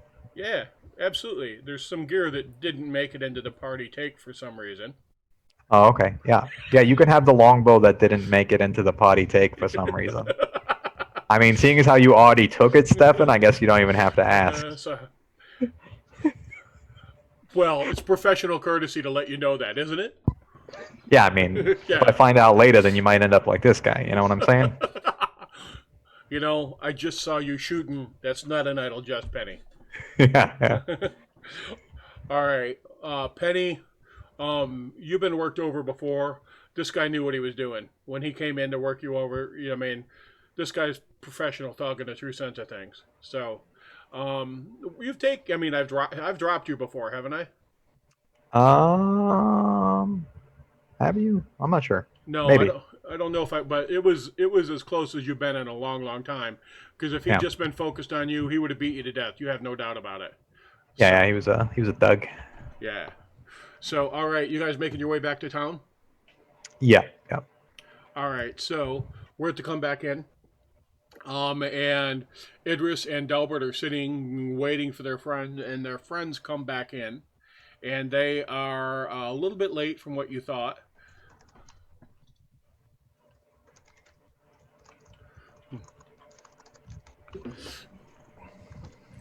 Thanks, Jimmy. Yep.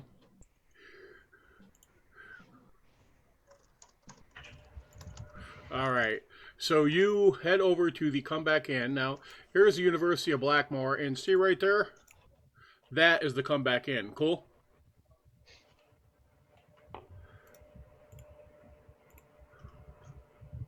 So the Blackmoor, on the Blackmoor map, where that arrow is right there, that's the Comeback Inn. So you guys make your way to the Comeback Inn, and the roads get a lot more quiet. There's a couple guys heading out towards their farms with wagons and carts that nod to you on the way by. You look a little beat up though. I mean, Penny especially is pretty marked. And you guys get in, and they come rolling through the front door, and they are Penny has been worked over pretty hard. Jen, did I ever hit you or no? Nope. All right. Jen's got a couple new arrow marks in her shield, but looks pretty okay. But Penny's been worked over pretty hard. Are you guys okay? Yeah, we're fine. We just ran into some, troubles here. Matter of fact, gotta ask some people about it later, but we all right. I will point out that this time it was not my fault. And as a matter of fact, the gentleman that we saw about the cats was very nice. He gave us tea and bread and gave us fighting lessons and such.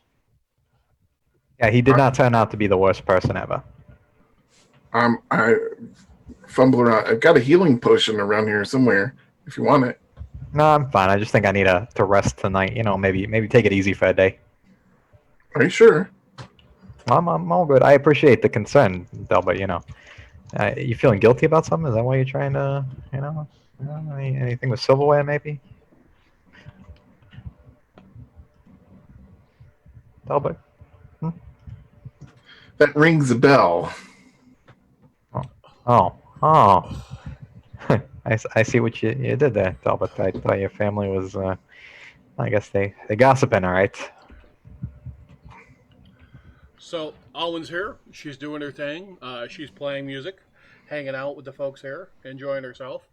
Um, and roast beef for dinner if you're so inclined. Soaked in garlic sauce, chopped onions, potatoes. They feed you well as always. So, I think what we'll do here at this point is we're just going to roll through the rest of the, sort of the research mode, right? So, Delbert, we're going to assume that you get to the end of the week unless you all have anything specific you want to do for role playing at this point. All right. Any NPC interaction you guys want, or anybody you want to talk to before we start really planning on going back down into dungeons? Because we can. Yeah, I want to figure out who put a hit on us. All right, good enough. So you're switching your research to figure out who that was. Delbert, you want to go see your sister's audition, definitely, right? Yes. All right. Roger that. So we're going to do some quick role playing then. We're going to do Delbert's audition, and then we'll go from there. All right. So this is over here in the university. See that little tower in that building right there? All right. That's the conservatory. A lot of arts classes and things like that are taught. Backside of the building also oversees some of the gardens and things like that. They do a little bit of experimentation with plant breeding, things like that there. But there's a conservatory right there. And there's also a little theater in there also for student performances and things like that. And your mother's there, your father's there, your brother's there, your nephew's there. The entire family goes. And there is... the dean, of course, Fletch is there, and a bunch of other professors. And there is a older gentleman, probably early 50s, long gray hair. It's got some black left in it. He's wearing a thin, salt and pepper goatee that just has the remnants of his original color in it. And he is a little stout, but not tremendously stout. All right, and you know that this is Abergosh. And Abergosh is in charge of this particular division. He's in charge of the musical college. And she begins to play. And he works her brutally. Just nasty, direct, aggressive. So, anybody been to parochial school here? All right. So, I've been to parochial school. And if you're in that sort of environment, the nuns are direct, focused, inflexible, and they're in charge, and you get used to it. And that's the way he is running this. All right, there's not a lot of wiggle here. He tells her to do something, she must do something. If she can't, his disdain is palpable like a length of lead pipe. And he is aggressive with her, he pushes her, but she performs well. She displays competence. Now, you all have heard Arwen Moreland perform. I mean, you've heard some pretty great bards perform. She's not that gifted, but for a kid, she's fine, and her voice is beautiful. She sings so well, and she's competent with the harp. She's competent with the lyre, and she struggles a little bit with elocution and recitation. She is very, very nervous when it gets to that, and you can tell that. She does with her speech, right, at the Battle of the Neck, and is not able to execute that as well as you would have liked her to, but she does a decent job. All right, and at the end, she stands up, and she's a little bit nervous and shaking, you can tell. And Abergosh is like, all right, girl, we are going to consult and discuss your performance today and how well you have performed. I would like you to be here in a 10-day to have a formal discussion and evaluation of your performance so far today, and for us to discuss, if you are so chosen, how you will be brought into the college to learn the arts and crafts of bardistry and music. What are your thoughts on that?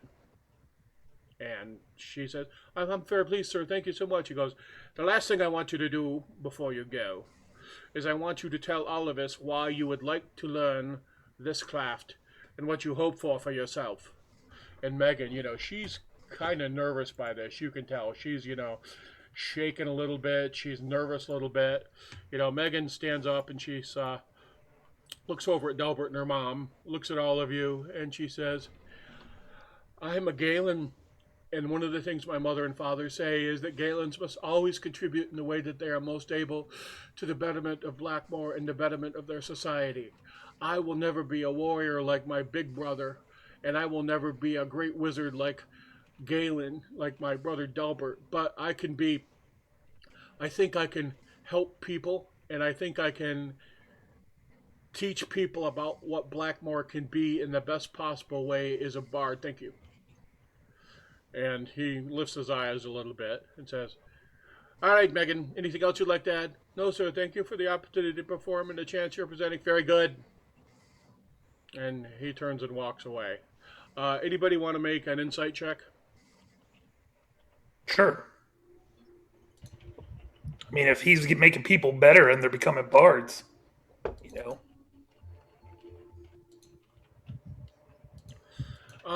He seems pretty hard to read. He's kind of blank. All right. He's holding his cards close to his vest. So, and she comes down, she hugs her mother, she bows to her father, who pulls her close to him and gives her a hug. All right, she grabs Delbert by the hand and squeezes them, and then Robert, your nephew, who's closer to her age than you are, actually gives her a big old hug. All right, and the family, says, "Dinner on us." Well, why, that sounds like a splendid idea. Ah, very good then. We will go to the Sea Witch.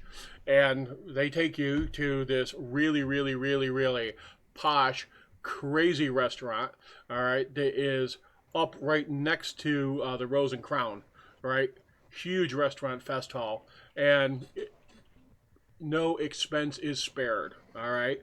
They put a ton of energy into making her feel supported, her feel loved, all right? Your mother, Delbert, just she really can't say anything, but she puts her hand on your hand and squeezes it and makes eye contact. And it doesn't take a deep insight check to realize how thankful she is that you helped her find a solution for Megan. And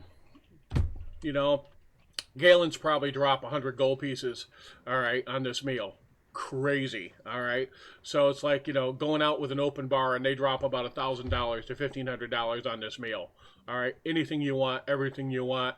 Penny, the most you have ever seen for food and the highest quality food you have ever had, hands down. Idris, they're competitive with home.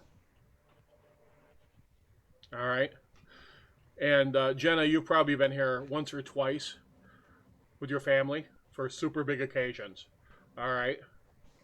So, incredibly good meal. So, um, we're gonna roll right through. Jenna Bink, you had specific infusions you wanted to do, and you pretty much accomplished everything that you wanted to for your character over the course of the next week. It isn't role playing focused, right? Yeah, the only thing I do is go buy a Warhammer. All right, very good. Um, Penny, we are doing some research, right? Correct on who. I'll probably go to my Dokray contacts. All right, so you want to go to Svale, or you want to go to Svale? Yeah. All right. All right. So, as I understand it, Penny, did Blackie tell you we heard somebody was putting a hit out on you? Then. Yeah. Thanks for the heads up, guys. I really appreciate that. Do you know who the fuck this guy is? Oh yeah, I know he is. Yep. We have used him every once in a while. Most clearly, he has taken on a job maybe he fucking shouldn't, from what I can see. So did you whack him then? Well, he tried to ambush me and one of my compatriots on the road, and one didn't work out so well for him. He was saying he would tell us everything if we spared him, but I was not in a very sparing mood at the time because he just tried to kill me. What is that? And I don't necessarily know if I hear you for that. Makes kind of good sense from my perspective. So, here's a question I got for you then, and I want you just, think it through. Was this a professional hit? They seemed to be well organized and knew exactly where we was gonna be. So I would say yes. All right. Okay. All right. I mean, I'm going to put the wood out for you. All right. We'll see what we can come up with. And you're going to shake the trees too? Yeah, I'm gonna look out as well. I don't know if you got anybody that can do the whole like mumbo jumbo magic stuff where they speak with dead people, but I got this guy's head for you. I do, but that's kind of high profile. You really want to haul this fucking guy's head into a temple and have them cast Speak with Dead on it? I don't know. I don't know how any of that stuff works, man. So All right. Well, I ain't going to front that for you. You want to do that, you're going to have to pay for that spell. how much does that kind of stuff run, man? Could run you 500. Could you run you 500 G's, man? Oh, fuck that then. You know, you can just keep the guy's head then. Here you go. All right. Well, it's pretty. I'll make certain. We got a pig farm outside of town we can use to take care of this, if you know what I'm saying. Yeah, I feel you, man. But it was him, a goblin, and two other Thonians. I don't know if anybody's ever had a team like that before, or if you know of. There's goblins that are in and out of the wizard's woods and stuff. If you got the right sort of connection, you can always use them. And usually they're good at tracking and following people. And that's probably why they picked them up. That would be my guess. All right, so Catfoot and Blackie, he yells for him, and they come in and he goes, Catfoot, Blackie, we got an ID here. And Blackie walks over and he picks up this guy's head and he sort of rotates and he goes, I drunk with this guy at least once. I can't believe he fucking took a hit on one of the true folk. And he just sort of thumps the head down on the table. And he goes, what you need us to do, boss? And Sval says, back up Penny. Penny's got to figure out who the fuck hired this guy. You got her back and her eyes and ears too. I want you to work this hard. Catfoot goes, you got it, boss. And Blackie's like, absolutely, sir. We got her. All right, so Penny, I want you to make a charisma check with advantage. Because they'll be assisting you as you try and hunt this down. Oh. Okay. Let's see. Oh wait, that was. Let me give you one more. Yeah, you get to roll. I'll twice. put it in the tower. Yeah, I'll put it in the tower. The other one. All right. Okay. With Catfoot and Blackie helping you out. All right. Let me put this to you this way. Would you like to use a hero point? Man, I would like to hire a Galen for this. They seem like real pretty folk. Yeah, I'll use a hero point. Here we go. I'll throw it out there. All right, you're good then. With the two of them helping you out, you end up going to this stall. All right, out next to the wharf. All right, and it's right there. All right. And it's if you go out on the beach, you'll see it out on the map for the city. And as you were shaking everybody down, one of your contacts says, well, yeah, we know that, this guy was been working with at their fishmonger out there. Guy's name is Galdor. And Galdor. Mic off. Galdor has been handing out all sorts of jobs. Galdor. All right, thanks. We appreciate the name. All right. So how do you want to handle this? Maybe get the boys and the gnome. I don't know if they want to be involved in this. This might end up turning into a illicit murder on Blackmoor grounds. Wouldn't be the first time. Yeah, I'll go back to the comeback end and grab them for. All right, so next day after you've collected this information, and we're putting this towards the end of the week because you guys had to work a lot of stuff, so I'm going to hold you for a second there. Idris, okay. They will fit you for breastplate, and if you've got the cash for it, they will sell you a set of breastplate that fits you before you head down. No, I don't. I just want to make sure they have it. All right. Now, do you mean breastplate or do you mean plate? You mean breastplate, right? No, for the plate. All right. Sorry, should have been plate. Yeah, full plate. Okay. I already got breastplate. Yeah. All right, that's what I thought.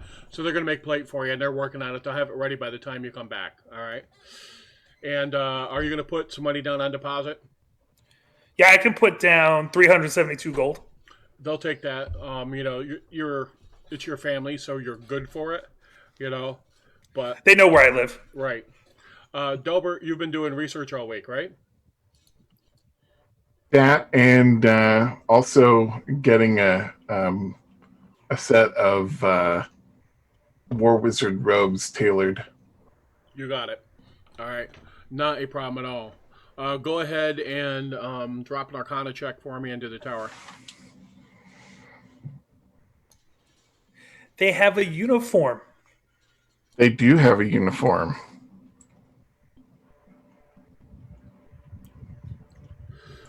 Yeah, your name tag says, "Hello, my name is Delbert. Don't fuck with me."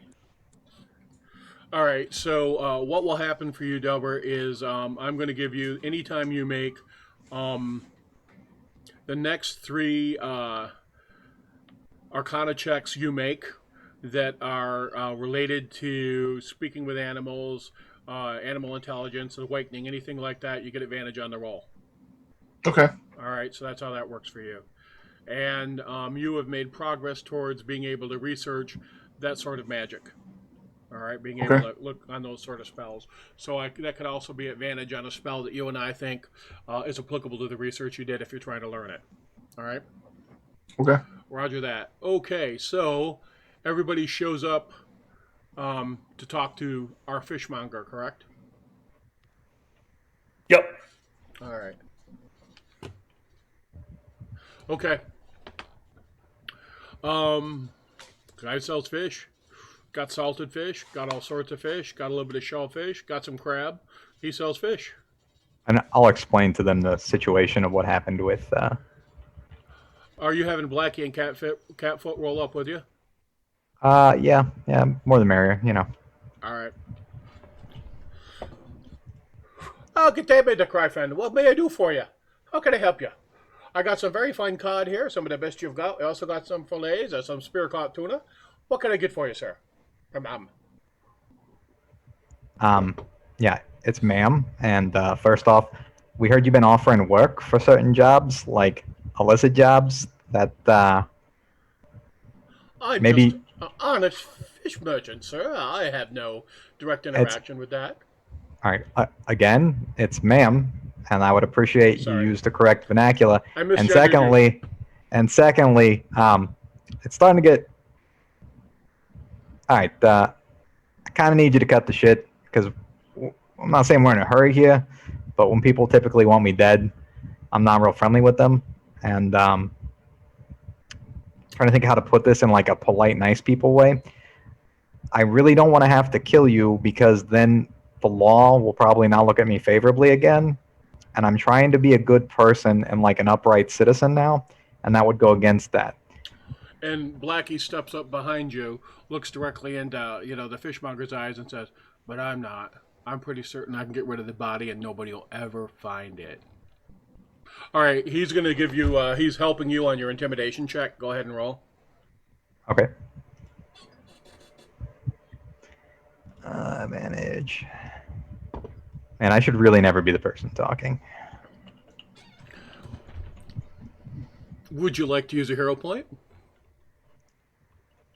Sure, why not? What's the worst thing that happen? Blackie beat me to the statement. All right. So, Jenna Bink and Penny, right? Right? Is that who you are? Yeah. I mean, the fact that you know my name already knows. Yeah. Let's step into the back here. Come on. Did I come along for this? I don't remember coming along for this. Oh, he went. You brought everybody, right? Yeah, I brought everybody along. Oh, you brought the whole party. Okay. Yeah. I was misunderstanding that statement. I'm fine with that. You have to handle your business. You don't want to be here, Jen. If you're too I'm just used to Penny not wanting me anywhere. So, no, we're fine. We're good. I'm including you, Jen. You're part of the family now. That means there's even more abuse and verbal abuse. All right. He has a bench and a table, and the table's cluttered with, bags of salt, all sorts of stuff. He sits down on the bench. There's 2 chairs back there, and there's a couple barrels. He sits down on the edge of the bench, leans forward, and says, "All right, Penny, what do you want to know? Yeah. Who hired this douche to kill me? So I got some professional issues here, obviously, right? Uh, what I can tell you is this guy normally makes inquiries about folks that might have, um,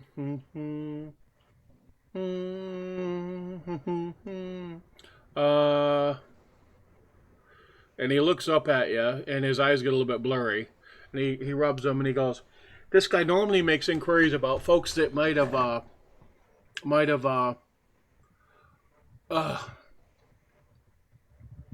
uh, You all right over there? and his eyes flash blue, and blood shoots out of his nose. And if you were trained in Arcana, make the check. Oh my god, the fish is poisoned! Health inspectors! Jenabink, you did research on this. Anybody else who wants to roll, go ahead. You're burning all your 20s, Jen. You did research this based on the oath that you guys just had to swear.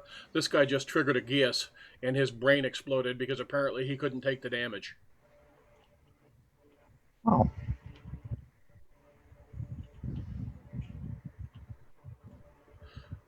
Blood So- shoots out over his shirt. All right, he seems to have a seizure. His eyes roll up in his head, and he flumps down, dead, just like that. I don't think he's going to be very helpful, but one can assume based on the fact that he triggered a GS that someone that wanted us dead has very high magical powers. What's a GS? What is that? That's the thing that you scrolled your way out of that the rest of us had to swear the other day. Oh yeah, that thing with the peoples, the magic stuff with the stone.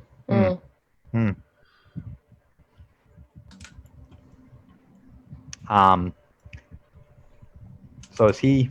I'll poke him. He's not really gonna tell us much, is he? No, not unless we did something else with him, and I would have tried to save him, except that there wasn't really a time where saving him was a possibility. But we could loot the joint. I rolled. He took 5d10, and I rolled it to make certain. And he was only a 5 hit point kind of dude, and he took 19 points of damage, so he's dead. He's dead. Yeah. Yeah.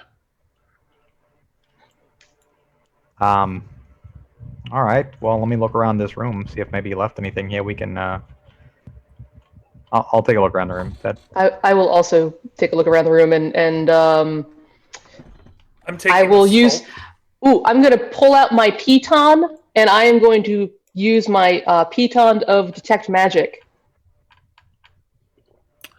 There's a glowing skull.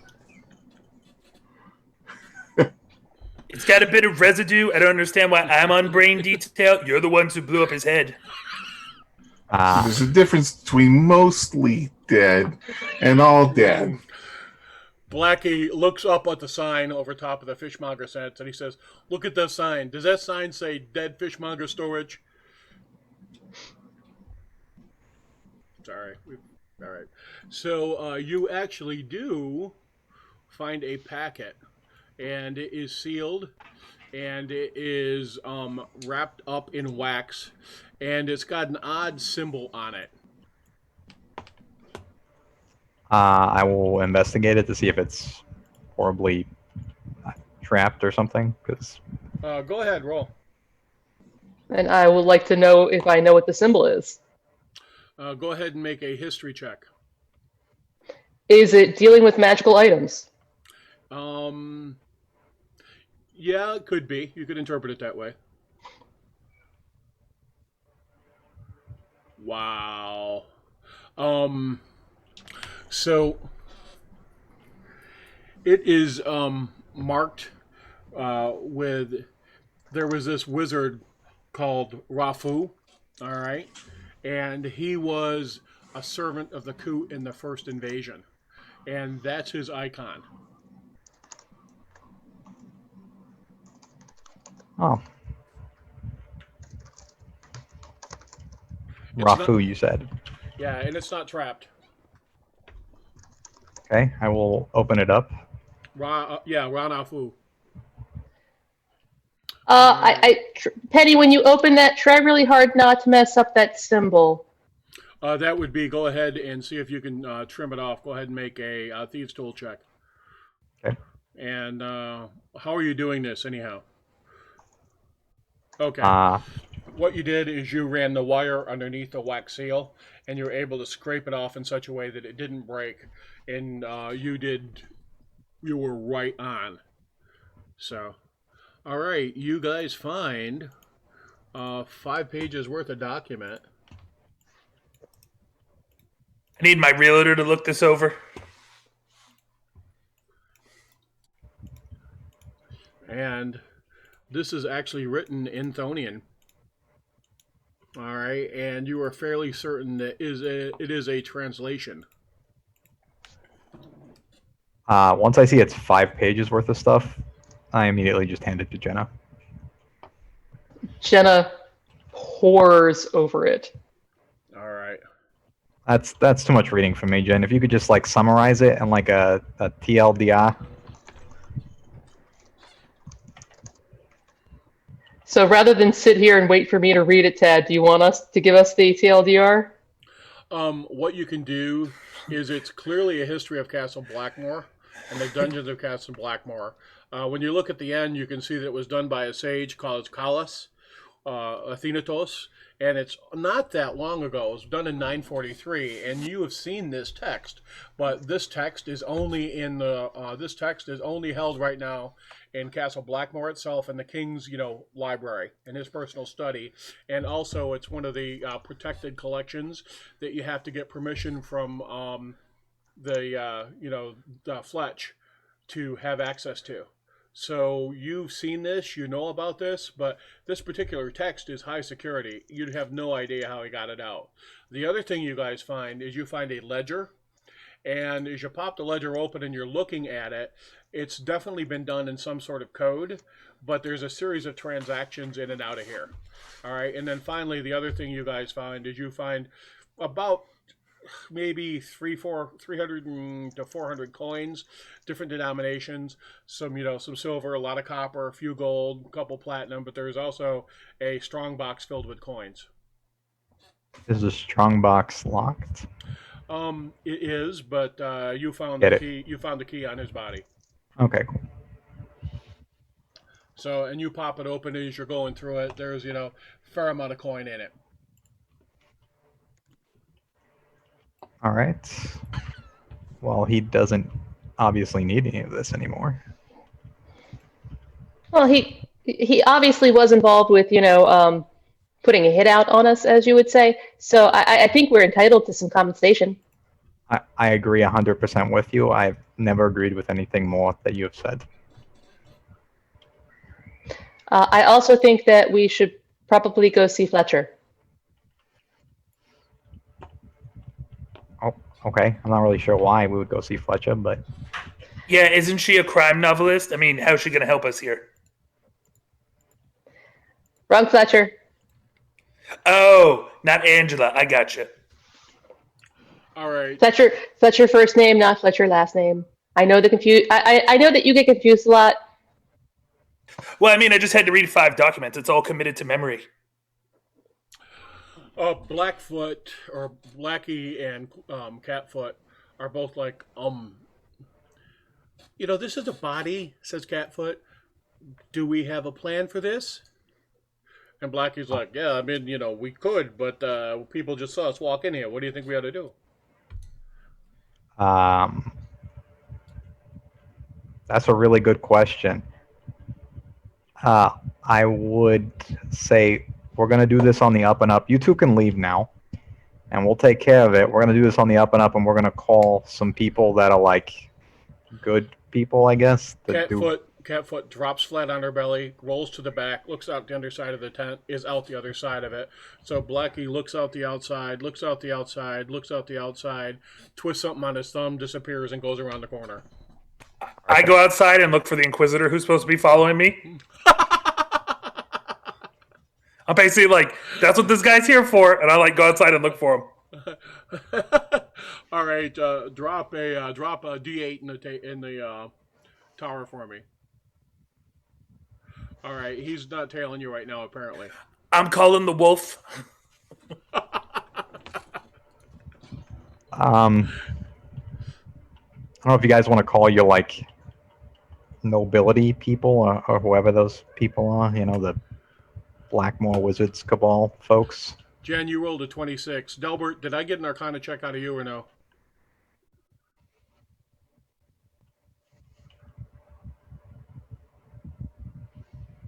All right, so the two of you were well above 20. The thing that's interesting here is when this guy's brain exploded, his eyes flashed blue. And everything you know about somebody's eyes flashing, that blue flash is associated with the Coots magic or his possession.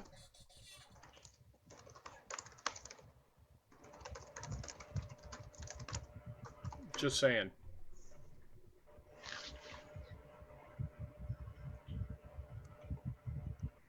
Delbert, should we be getting some of your people involved in this? With you off mute? You're mute. Yes, this definitely needs to go to Fletch. In fact, we should go there right now with what we have. I agree. I mean, basically, if I'm like not gonna go to jail for it, I'm all for that plan. I highly suspect that given our friends in higher places and given that we actually never laid a hand on this man, and I believe that we will not be at fault, although we should probably find a way to quickly notify someone that this dead body is here, or else bad things would happen. Yeah, you guys are like more inclined to do this the legal way, so I'll let you figure out how best to do that. Why don't you, Jenna Bink and Penny, why don't you guys make sure that there's nothing happens to anything at the crime scene while I go in and fetch some authorities? That sounds like a wonderful idea, Delbert. So as soon as he leaves and he has plausible deniability, I'm going to take about 75 to 80% of the gold that's in here. So it doesn't look like he was robbed. It looks like maybe he just had a bad month. You know? I don't want to take all the money because then that's going to look suspicious. But if it just looks like, you know... Just leave the copper coins and take all the good stuff. No. We're going to leave a little bit of gold too because... Inspiration. Oh, nice. Oh, yeah. And I'll go find Fletch because that's who I know has the most vested interest in what's going on. Well, there's a gatehouse you have to pass through to get out on the beach, where these different shops are and where the warehouses are and the shipwrights are. So there are police in that gatehouse. I mean, there's town guard right there. Yeah, but this is a bit above their pay grade. All right, so you're going straight to the University of Blackmoor? Yes. All right. Are you taking the papers with you? Yes. All right. The papers, yes. All right, so you go and you hunt down the Fletch.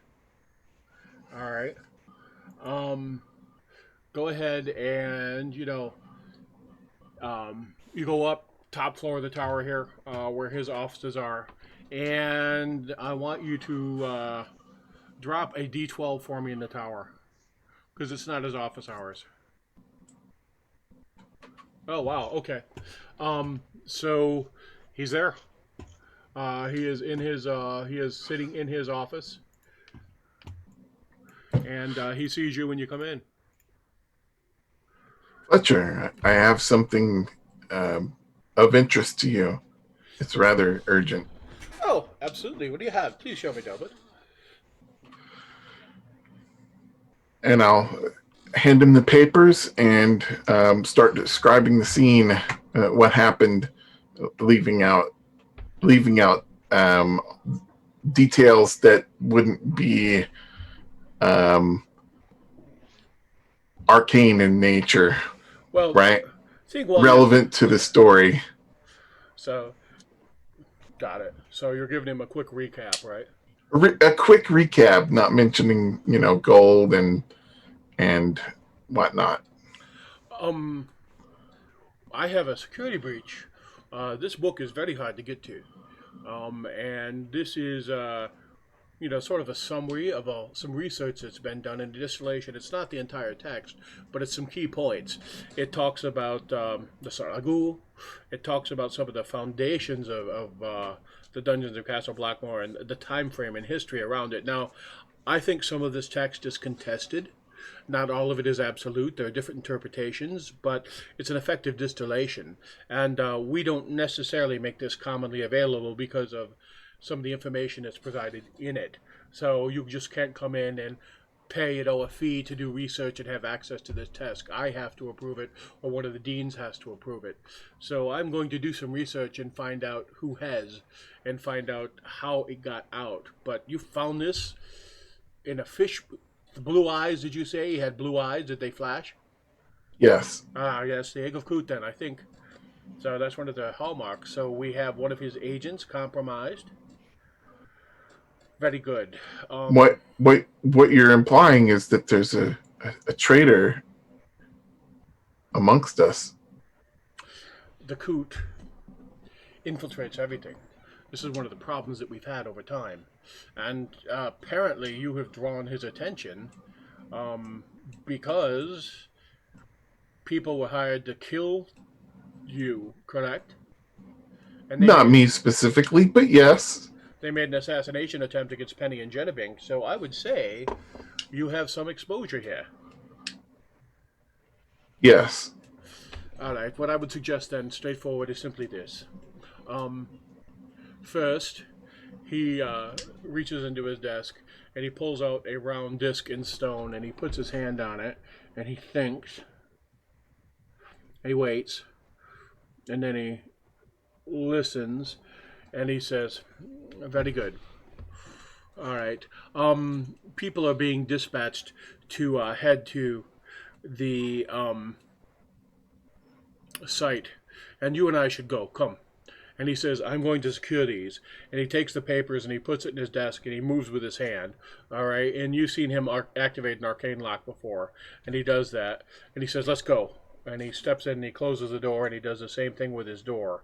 All right. And he says, let's go. So he takes you. All right. Now go ahead and make an Arcana check.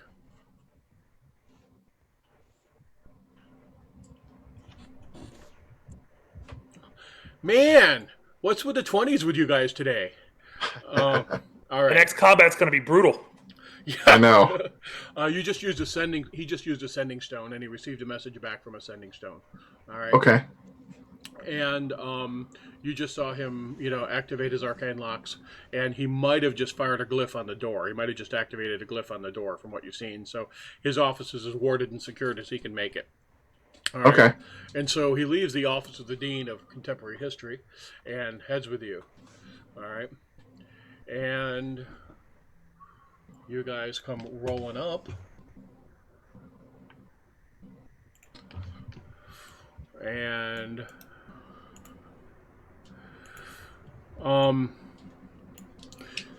BJ, Vincent Nostwick shows up, and he shows up with two individuals in chainmail that you know are arcane warriors. All right, you've seen this sort of guy before. All right, and he says, "The Fletch is coming." He said that you had issues here. Yeah, a man's brain exploded and his eyes were blue, and we had all kinds of writings people shouldn't normally have. It's in there. So they go in, and they're just going over the place with a fine-tooth comb. All right?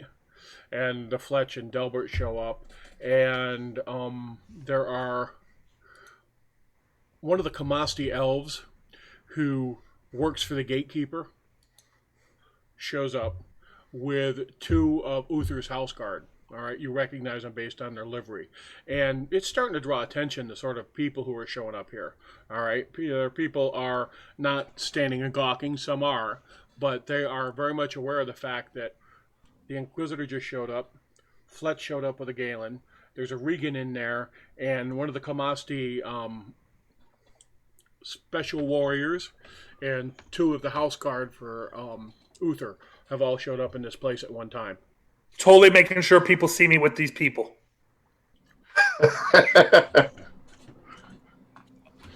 All press is good press. All right. Yeah, they confirm. Looks like a guess gone wrong. Looks like the guy couldn't take the damage and it killed him dead. They go through the chest. One of the arcane warriors notices that there's some wax shavings and he asks you what was removed. The Fletch tells him and consults with Vincent, who's the Inquisitor. They go everything with a fine-tooth comb. All right, and they touch base with you, and they ask you, each to tell them what you saw and what happened. Are there any details that you're omitting? I will answer in a private. Wow. Wow. I am not purposefully omitting any details, but I probably won't mention any of the gold only because it has absolutely no personal value to Jenna Banks. She is only focused on the research and, oh my god, my piton worked and all of that stuff. All right, what was removed? They ask you at one point what was removed from the chest. All right, they will ask that. And do you tell them, you told them about the papers and everything, do you tell them about the money? Who are you talking to specifically right now, everybody? Jenna, Penny, Idris, and Delbert. That would be a yes. I'm going to go with I didn't take any gold out of the chest. And I don't think because of how interested she would have been in the papers, Jenna Bank would have seen it. All right, I will. All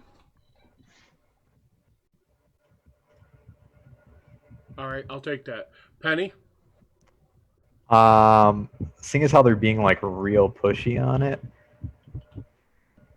Yeah, I took some money out of there. You guys got a problem with that? He's dead. No. He ain't gonna use it, and he tried to whack me. So that's mine now. No, not at all. We're not concerned with that at all. I mean, it would be obviously one of the arcane warriors sort of smirks.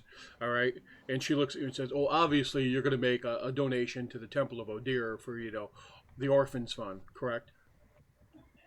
Oh, this is how being wealthy works. Yeah, I'm gonna make a donation to the Orphans Fund for the Temple of Odia. That's why we took this. Matter of fact, that's why we left the money in the chest that was in there. Was for that donation. Let me grab that now so we can go put that in there. She's like, "You know what? We'll just take that as a donation to the Arcane Warriors Benevolent Fund, and I'll make certain it makes it to the right place." I understand entirely. I think that is a fantastic idea. It's going right to their 501c4. I asked him if I can keep the bag of salt that I took. Yeah, sure. Cool. Thanks. Yeah, I mean they understand, and actually, wise ass comments aside, Vincent's like, and we will be donating that to the Temple of Odir, and the two Arcane Warriors are like, of course, sir. So yes, these are my people. Different levels of crime. That's right. So Fletch says, "Well, I think that clearly the course of action here is for us to investigate on our end what we can find here. I would say you can choose if you want to stay with us and see if we can hunt down what happened, or you can step down into Dungeons of Castle Blackmoor yourself and make a decision as to what comes next. So, do you continue exploration, or do you stay with me here and attempt to determine what infiltration the Coot has made? Your decision." Each Honestly, value. I think it's kind of safer inside the dungeon right now for us than it is outside, because every time I'm out here, somebody's trying to kill me. That's true. At least when we're down there, we know that everything's trying to kill us. Yeah. I don't know, those rat people, they seem pretty nice until, Loudmouth over there. Oh, they're going to die. They're going to be punished. Extremely punished. Yes, I think that further investigation of Blackmoor is a better use of our skills. I agree. When would you like to disembark? We'll need to go tomorrow morning because today is Blackmoor's Independence Day and we must get drunk. Everybody. It's a team effort, Jenna. Everybody. We're Uh, celebrating history, something you can research. I know it's not arcane science, but it happened. I think that there should be some notion inserted into social culture where there's a designated individual that remains sober to prevent the rest of the drunken people from doing stupid things. We got Alright. that. It's Bats. Yeah, I designate Idris. Idris will be sober. Don't worry. He only drinks water. That's true. Only the best.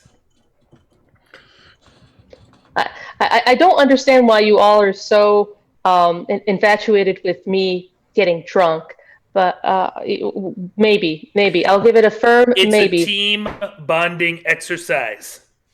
Team bonding. Delbert, are you also going to become inebriated? Absolutely. That's my boy right there. Let's go, Delbert. All right. Go ahead. I may attempt to go drink for drink with Delbert. Maybe. So Fletcher and Vincent and the Arcane Warriors and the other individuals are there. Collect notes. They, check the place out. And, I mean, you guys are free to go at any time. And One more thing for Fletcher before we disembark. yes, Jenna, how can I assist? So due to the time dilation that sometimes happens when we go down into the Blackmoor dungeons, could you please do me the favor of, while we are gone for whatever length of time, that you provide some kind of written account so that when we return back from the dungeons, if, for instance, it has been 100 years and you are dead, I could at least have something to go back on? I will make certain that's done. I don't know if I'll do it directly myself, but I have someone who can assist in that. And it would probably be helpful if, notes were made about our families as well, so that way I don't pop up and go to see my parents and find out they're dead and our house is sold. That's a reasonable request. I will make certain that I accommodate this as best I can. Okay, thank you. That's all I wanted. When you exit, ask, and as you are debriefing with the gatekeeper, I will have the current document delivered to you post haste. Great. So, all right, come back in, party. Yep. All Yep. right. All right. I want everybody to drop a d6 into the tower for me. Shotgun. Okay. PJ, guess what? Drunk. Yeah, Elwin's there. All right, and you guys are attempting to drink until we are hammered. Is this the goal? This is correct because we are celebrating the birth of this great nation. No, that is not what Genevieve is doing at all. She can have at least one, and then she can stop. All right, so when you place your drink order, all right, Sonny's actually your waitress right now, and Sonny goes, "Oh, bye," and Sonny's the really heavily tattooed one, all right, half elven. She goes, "Oh my," and she goes, "Bats, Genevieve wants a drink," and the entire room's quiet. She's going down like Doc Brown in Back to the Future 3. And Bats walks over, all right. What you don't know is this was my code word for help. Oh, that's awesome. All right. Shoot. So Bats comes walking over, and Bats says, "Well, let me get this straight, Jenabink. You want a drink?" Just one to start. I'm going to do a statistical analysis and data collection on my rate of consumption versus my weight and alcohol tolerance, as well as those of my party members, to determine how quickly the decline is and see if I can stop it. And then possibly there will be some sobering up exercises later. But I'd like the descent into inebriation to be slow for myself so I can make sure that data collection is consistent. For science! All right. Science. We're gonna make some wake up juice in the morning. You know, I want you to tell me about your favorite birthday party.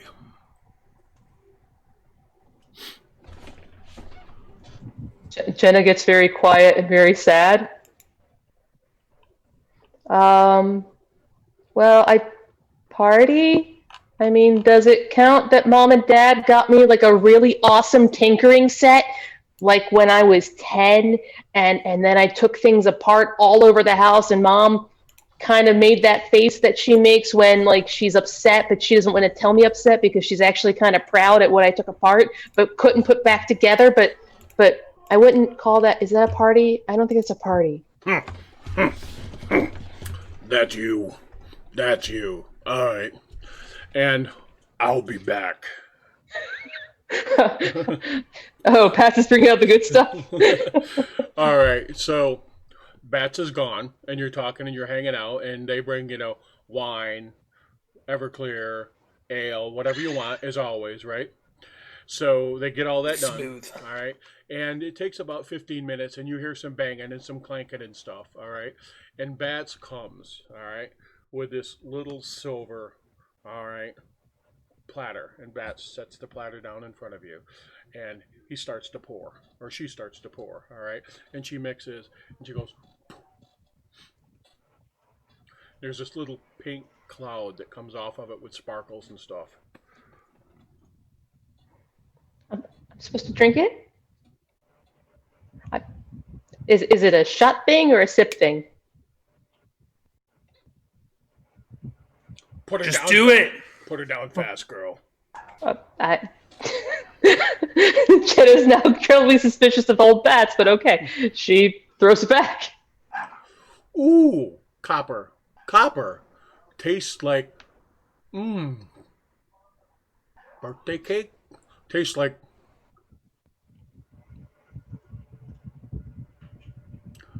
wow. You're so relaxed. Idris is such a funny guy. And, Oh no! Oh no! This is what I was afraid of. and pennies. And here's what happens, all right, with this drink. You are going to get absolutely blotto in 15-minute increments over the course of 4 hours and then come back out of it in the same stage off one drink. All right? So you specifically said you wanted to be able to track this in distinct total increments. So he went and cooked you one shot that's going to take you to, I love you guys, and then back out over the course of 8 hours. That is It's amazing. for science. Science. Arcane Damn science. Damn science. No, this is mixology, people. It's a whole other branch. Yeah, it kind of felt like alchemy when you were watching it, Delbert. It had that vibe to it. All right? And Bat says, we've reached a point where I think each of you needs something special for me, so I'm going to go make some drinks. This was exceptionally tasty. I feel like it tastes mildly of regret, though. I'm not sure that might be. We'll see what that tastes like later. But right now, I think I'm equating copper with regret. So, and Penny, Accurate.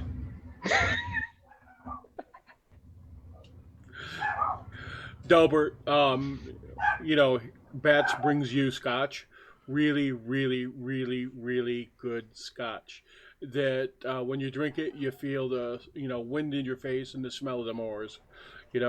Regan, Idris, it's like being on stage when everybody's applauding and laughing. It's amazing. There's a sense of well-being just pours out of you. And Penny, there was a time, and you can remember it, when there was this old woman in the camp you were with who tried to take care of you, and you remember her when you were little. bending down, picking you up, kissing you on your forehead, and saying, "It's okay, dear. I'll take care of you," and you feeling safe once in your life, just for that briefest moment. And here was somebody you could trust, and that drink brings that memory back to you, and you feel for a moment that maybe there's safety, trusting the right person for the right reason. And I trust that the rest of you are going to spend the rest of the night getting absolutely fucking blotto. Oh, I'm getting on the stage and I'm giving the annual speech that we always give in Blackmoor. Drop it. Let me hear Uther's That's right. speech. That's right. Good morning. In less than an hour, our Thonian militia from here will join with other dwarves and Kumasti forces from around the north, and you will be launching the largest battle in the history of Blackmoor. Blackmoor. That word should have new meaning for all of us today. We can't be consumed by our petty differences anymore. We will be united in our common interests. Perhaps it's the fate that today is the 4th of Fukakis, and you will once again be fighting for our freedom, not from the tyranny of the Thonians, oppression, or persecution, but from annihilation of the Afridi. We're fighting for our right to live, to exist. And should we win the day, the 4th of Fukakis will no longer be known as a Thonian holiday, but as a day when the entire North declared in one voice, we will not go quietly into the night. We will not vanquish without a fight. We're going to live on. We're going to survive. And then I pass out. Uther! Uther! The bar just fucking breaks into it. I'm not even going to make you roll. All right. Everybody just freaks out. And you do a really good job delivering that entire speech. All right. You are given a room tonight. All of you are given a room. All right. And when you wake up in the morning to all have breakfast, I'm assuming none of you make it home tonight, correct? Delbert staying here, Idris staying here, Jenna's got a room, Penny's got a room. When you wake up to have breakfast in the morning, and Jen, you take pretty good notes, all things considered. All right. And Maple and Sunny and the other gals are there to give you feedback on it if you need to collect additional points of data, because this was Fantastic. an awesome experiment from their perspective too. You know. But in the morning, there's a note for you from Fletch saying, "Yeah, we know you're not going today. We put it off another 24 hours. Don't worry." All right. So you got one more day. Anything else you want to do other than recover from this monstrous hangover? Yeah, I sent you some stuff on the side. I'm trying to get something in advance. All right. Good enough.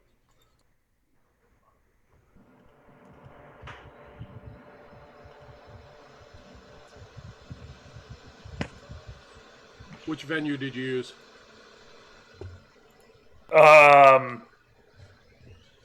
What I was told to. Okay.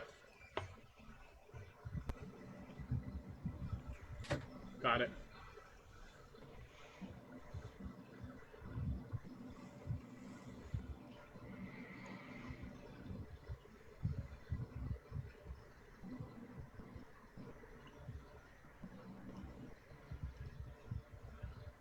Okay.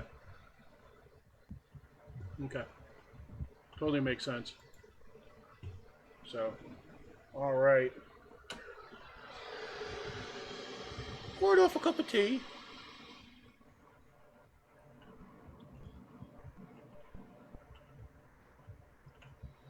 All right, you're able to do that, no problem at all. All is good there. Cool. All right. Okay. So, boys and girls, are we ready to go back into Blackmoor, into the dungeons? Yep. Yeah, I think it sounds like a I plan. think so. All right. So Fletch meets you. Uppers. And you've got the honor guard, one of them that you met. They're present, and the Fletch is present also, and the gatekeeper is there. And the Fletch has, met you. As he met you, he delivered the symbol. All right, the gate pass, so you can come back through the doors. Who's carrying that this time?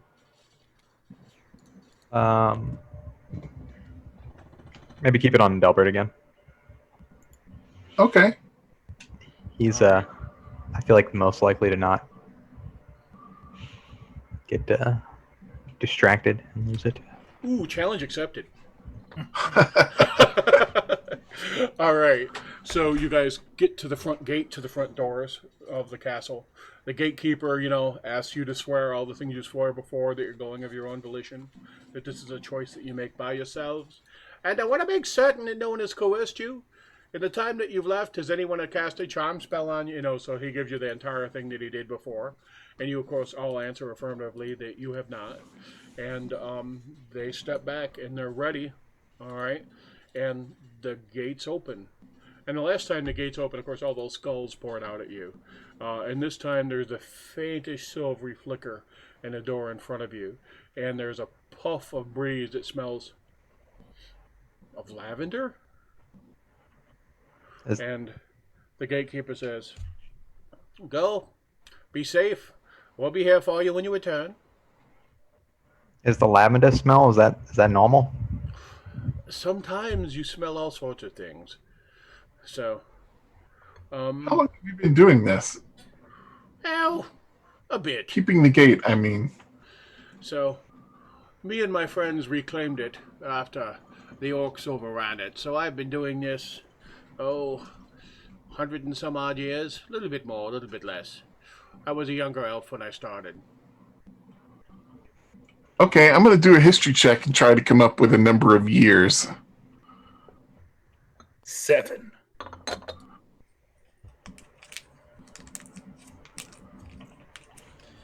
You don't have to give it to me right this minute, but Delbert should know.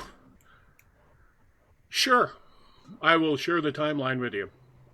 Okay. All right.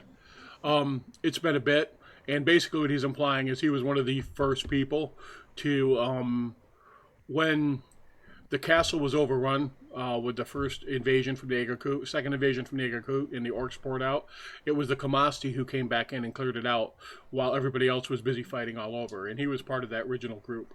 And he's been defending the gate since then. And the Kamasti really don't want the door undefended again. They really don't trust the humans, apparently, to do it. So they've taken that step themselves to make certain that the dungeons to Castle Blackmoor aren't compromised again, and that's why they're here. And you know that. All right? So, folks, we ready to head down? Do it. Yep. Sure. Did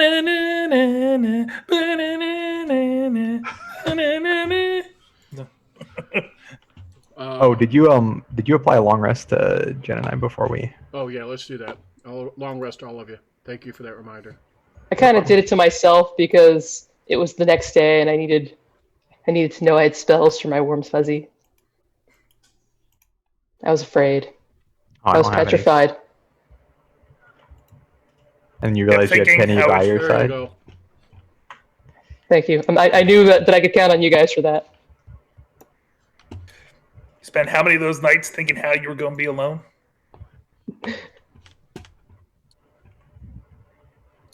Then you grew strong and learned how to love alcohol, and now you're back to that comeback place.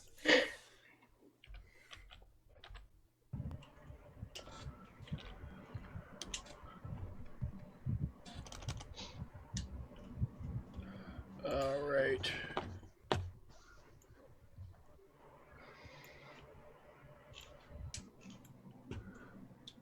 And it's a good 5-minute walk down. And there you guys are. Pace yourself the way you want. And let's see, it is 6 o'clock right now. Normally we would knock off at 6. Do you guys want to, play a little bit more, or do we want to start just next week in the dungeon? Your call. I'm good to keep going. All right, very good. I don't know about everybody else, but Hearing no objections. Yeah. I have no life. All right.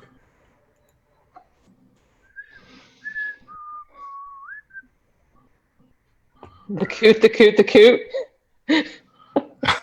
That's right. The coot, You didn't say the magic word.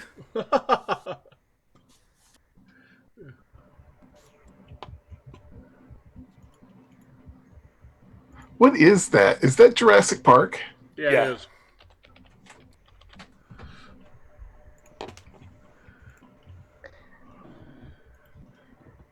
Well, this is a good sign. So we've come down here, and everything is so far looking exactly the same as we left it.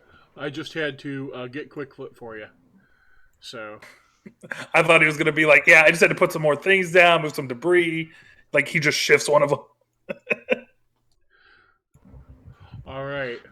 Is the carrying crawler carcass gone? Yes, Okay. absolutely, it's gone. Can we tell how long it has been, according to this area, since we left? Not really. Tell you what. Penny, go ahead and make a survival check. Sure. Penny can do that. And now the ones start. So we're gonna start doing is bringing a chicken in here and killing it every time we come in. We should have bought a live chicken. Should have bought a live chicken. And based on the rate of decay, with all you smart people. Penny, you are actually surprised at how little dust there is here. All right, you would expect there to be some accretion of dust, and there's not. And what is interesting is that the area where the carrion crawler's corpse is has been completely stripped and clean, but everything else has been left. All right, so just odd that that's gone and nothing else is. What would you like to do here? Um, Notice that the bones are still there from the skeletons, and the trash piles are the same as we left them, but the carrion crawler that we killed is gone. I was like, let's go through that door right over there. Straight ahead. I mean, But- maybe the rats ate it. I thought you had beef with the rat folk. Oh, yeah. That's why I'm saying I'm pointing straight forward to the west and be like, those open doors over there. But are we So going to go what do you- there and we're not going to go see the rats first? I don't have my special treats for them yet, so no. So what do you okay. think about that, Quickfoot? Oh my god, your house is freaking awesome, dude. I have not eaten so much fucking cheese in my entire goddamn life. You know, it was fucking amazing. Oh my god, and your sister, she's so cute. You know what I'm saying? And a couple of maids, they freaked out and ran away when I stuck my head up. But for the most part, everybody was good to me. This fucking rocks. I now consider myself Quickfoot Galen. This is my new home. I'm staying with you. All right. Oh my god. This is the way. So, did you feel less intelligent while you were outside? Well, you know, it's kind of you know, it was yeah. I mean, it was kind of like, I mean, I was back in the sky, and once you're back in the sky, I mean, things are simpler. You know, it's about, you know, you eat, you shit, you know, you try and find lady rats. You know, it's a much simpler life. You know, by the way, no fucking lady rats in your house. I'm just saying. I was a little disappointed by that. If we could hook me up with some lady rats to go with the really good cheese, I'd be the happiest rat fucking ever. But anyhow, See what I can yeah. do. It was different, you know. But I couldn't talk to you. I had things I kind of wanted to. I don't tell you is the wrong word. There was stuff I wanted to communicate and I couldn't. You know, I was just like, oh, I'm gonna hang out and I'll look at him and we'll play and it'll be a good time. But you know, when I got down here, as soon as we came in there, I felt like I could talk, and then I was waiting and I was waiting and I was waiting. And then you asked me a question, and oh my god, the fucking cheddar cheese you got, it's amazing. That's all I'm saying. Well, Quickfoot, cleanliness is next to galiness. That's good. I like that. That was funny. So Idris is so funny. Telling ya, So we keep him around for a reason. I'm glad you can speak again. This is the most joyous moment of my day. I thought you were I'm cool now- about that. Mine too. I'm now gonna go look at this door. All right. What are you I've been using for- I've been waiting to You're in see a if shit- you would be able to speak Oh, for my a week pleasure. now. Oh, my pleasure. You know, I really kind of fucking enjoy being able to talk to you. It's a good time, you know. So, and I want to contribute. You know, you're giving me all this cheddar cheese and stuff. I want to be able to do my part. You know. All right, light. What's the light source? That's a good question. Are you doing your thing with the thing with the thing? Yes, I will. I will cast cast the thing. Are you gonna? Does gonna my do- magic weapon glow? If there is no light, it glows. It's moon touched. So before the light was lit when you came down the stairs, there's a faint 5 foot light, about like a candle. It's moon touched, right? So Yep. you've got enough light to see okay. As soon as the light comes on, it's a dim. It dims out. All right. But Gotcha. in darkness, you have light. Okay.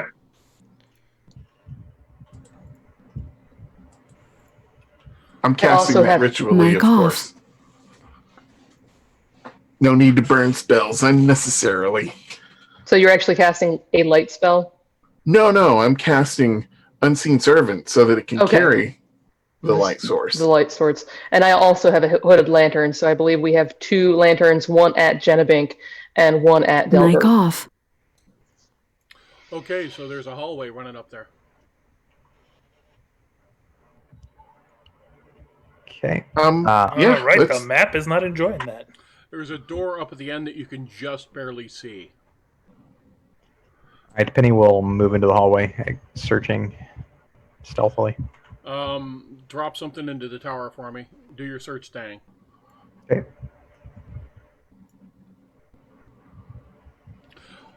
You're not finding anything. You're feeling like, the floor does change. It changes to a different sort of cobblestone. You've seen it before. It's cut differently. Surface of the walls is a little bit different, too, than the main chamber. So, all right. You come up to the door. This is a double door. Let me... Standard, you've seen it before. Heavy wood construction. All right, I'm going to take Quickfoot, and I'm going to move Quickfoot off, and we're going to assume Quickfoot is on Delbert's shoulder unless you send him someplace else, okay?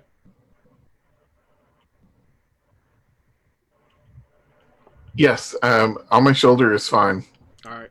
In fact, I'll say, hey, one thing that you could do that would be really helpful is to make sure nobody sneaks up behind me. Oh, I got it. Nobody's going to sneak up behind you. Oh, listen. Fucking Idris is behind you. What do you want me to do about it? No, I mean somebody besides the 5 of us. Oh, yeah, no problem. If anybody shows up to try, I think might be trying to eat us, I'm supposed to yell? Yelling would be good, yes. All right. Now, the other thing I could do is bite you on the ear, but I think you'd probably just have me yell. Well, I mean, if you think whispering would be better, you can always whisper. Tug on my ear. You don't have to bite it. Right, all right, I can do that.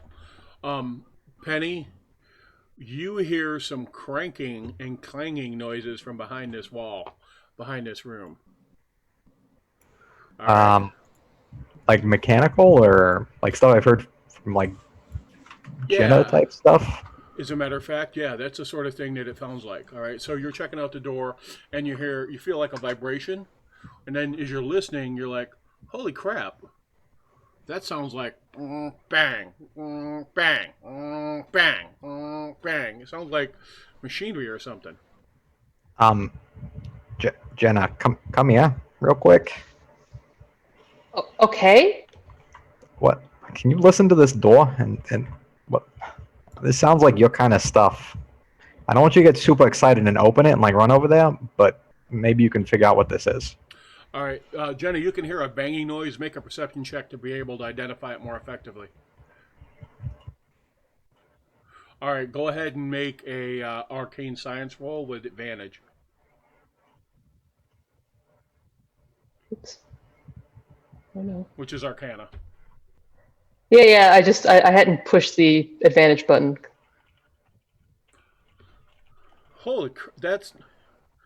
You are fairly certain there's some sort of construct moving around in there, banging around. You hear footsteps. Sounds like iron shod, maybe maybe cast iron shod, and there's gearing winding in there. You think that there's some sort of mechanical constructs moving around there. Can I tell how big they are?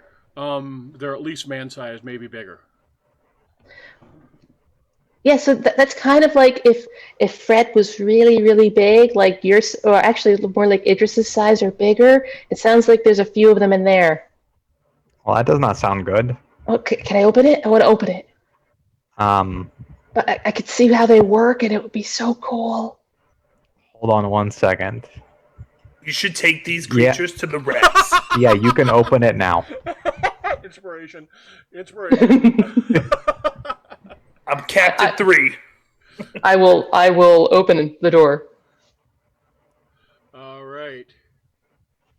Penny told me I could open the door. I am so opening the door. Penny made sure everything was fine when you opened the door. And then moved away. I saw that. Yeah. Yeah. Uh-huh. Mhm. I do enjoy the party order, though. It's a very well thought out order. I have a decent AC. Squishy's in the front, everybody else in the back. How am I squishy? I'm squishy. What are you talking about? Scary, you guys. What's your AC, Idris? I think it's probably tied for the highest. Jennifer, give me Arcana check. I'm giving you advantage because of the previous work you've done here. Delbert, you can make a straight Arcana check. Idris, metal dudes. Far out. Oh, crap. Those are specifically clockwork servants. They could really be unpleasant. It's metal things, Delbert. So it depends on what their instructions are. Now, one of the things you guys notice is there's this huge pile of bones here and debris. There's a pile of woods neatly stacked all around it. There's a table and chairs over to your right. And you see where these two skeletons are? They are, one of them looks like art, like somebody intentionally tried to design something as art. And it's got the carapace head from the carrion crawler on top of it.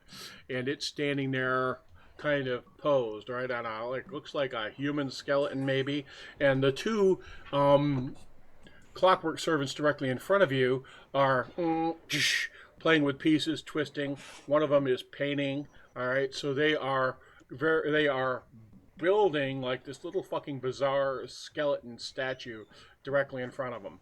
All right, and this one opens its mouth and makes a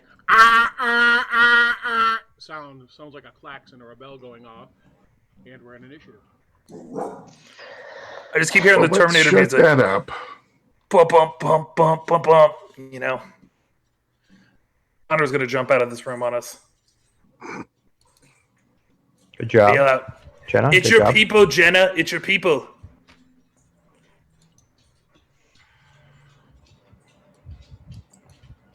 We're just happy that you're happy. You're just happy I'm in front. That too. I mean, that's contributing to our happiness, but That's irony. Get it? Oh man. There's levels. oh man.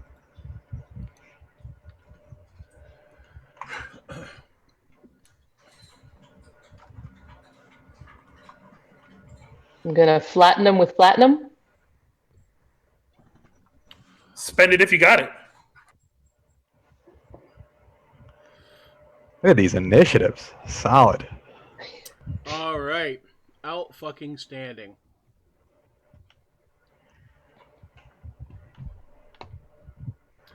Okay, it is on. And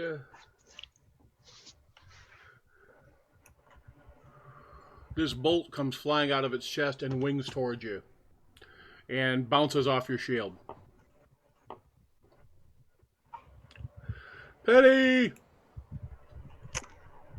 All right, so 3 has gone.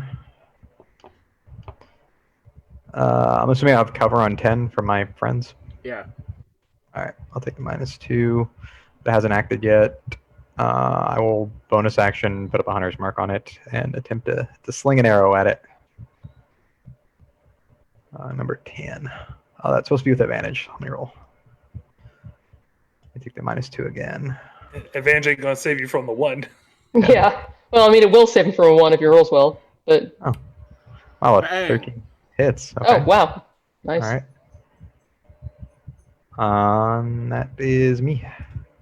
Thank you, All beast right. of heavy things. So the arrow bounces off of it, all right? And it's made out of metal, but what you're seeing is these things are old, right? And a big freaking chunk of like metal plating on its shoulder is hit by the arrow and falls off, and you see the gearing available underneath it. And you can see that there's some corrosion and rust. Jenna's just going to be studying this and not fighting for the next. That's likely. Draw some pictures, get the detail. If you think I am not collecting their dead bodies when we're done with this, you're wrong. I mean, you got to join the club. Shoots at you and moves to the side. Comes out. Shoots at you. Moves to the side. Delbert, you're up. All right. Well, yeah. Let's toll some dead.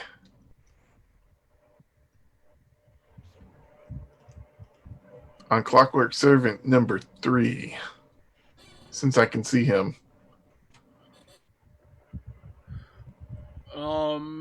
It seems resistant to your magic. That should have worked a fuck ton better than it did. Okay. All right. As a matter of fact, describe to me what happens when you cast your Toll the Dead. There's a little hand jingly motion, and then the actual sound you hear is more like a church bell. You know, boom. So like a boom, right? Okay, now what's happened before when you've cast it is you've seen like things twist, right? So it's like it almost like dislocates bone and stuff. You do this, and it's like there's this blue shield that flares, and it doesn't get through it at all. All right. Okay. Anything else you'd like to do, Delbert? I'm gonna flatten myself against the wall here, so that there is a clear path for shooting or running by, as the case may be. Excellent. All right. Jenna, you're up. They seem like they want to shoot. So Yeah, I'm, You are fairly certain that they are beside the doorway right there. All right. yeah.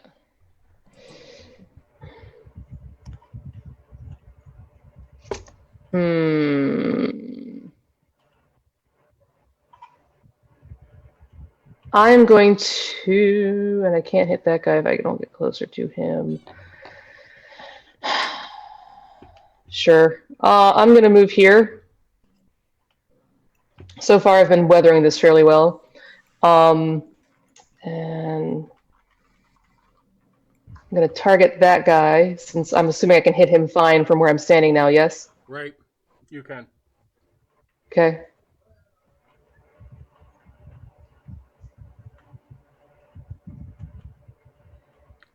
Bang! You hit him with the warhammer. Nice hit. And I'm going to stand there and hopefully be able to take this. Idris, you're up. I tap Delbert on the shoulder on your right, and step up. And I will swing at this guy who's got cover here, number 10. Yeah, you're fighting around the wall there. You can't actually get him. Oh, okay. Yeah. And hang on, let me. Sorry, You're gonna have to. Good. You're gonna have to. No problem. I got other things. I tap instead of saying on the right. I tap Delbert on the shoulder, and I wink at him, and I where is it? I point at Clockwork Servant number 3, and I yell out Hadouken, and I throw this ball at him. Nice. Nice, you critted. I don't need the hex. You can use it here. Boom. And that's it.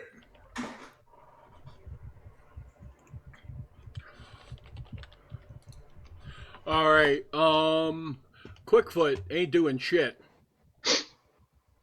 Nor would I expect him to. All right.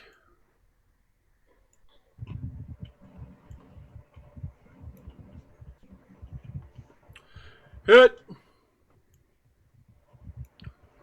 and they just come up with their arms and smack you. All right. So it's like a punch, and you can see there's these vents in this chest where they shoot out looks like a little crossbow bolt almost. It's like a steel dart. All right. Top of the order, round 2. You got to bob and weave, Jenna. Bob and Round weave. 2. Fight. And I hit.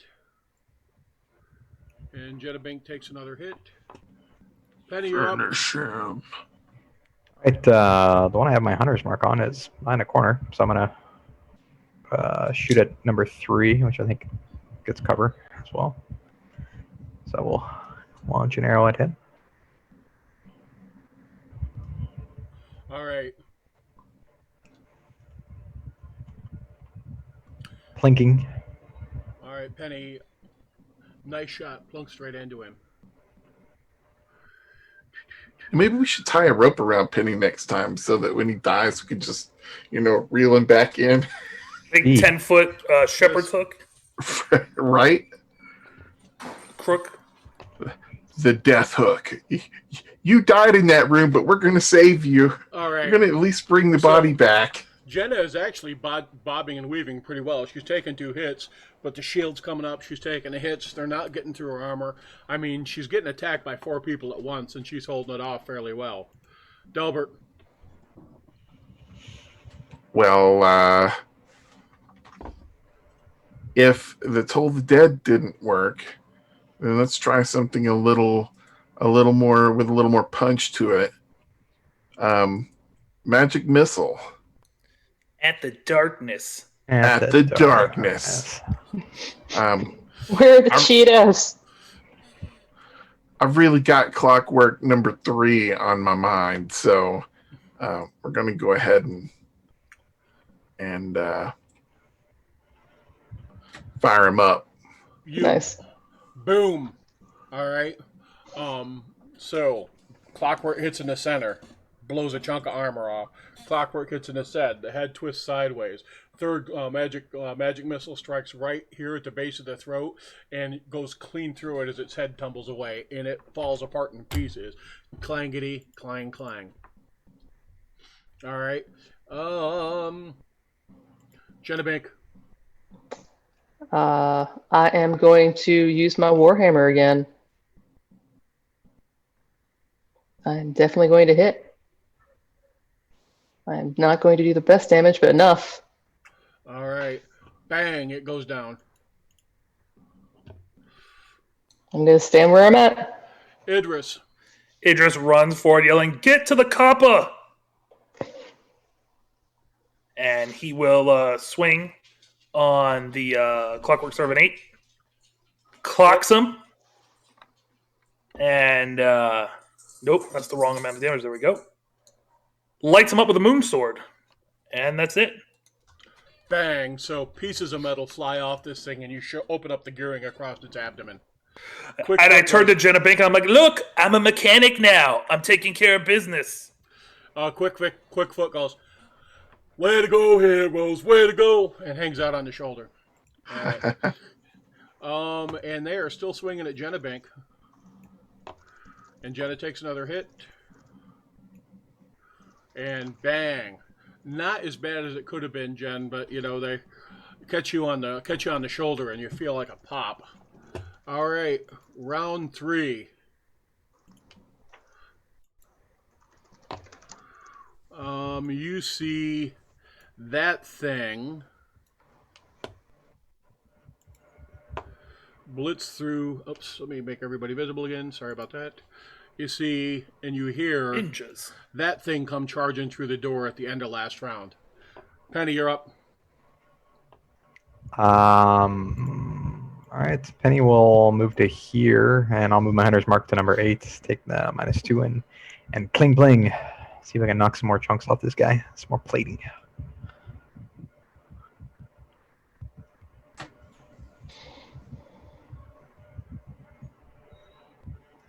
All right, I'll shoot some more chunks of that guy off.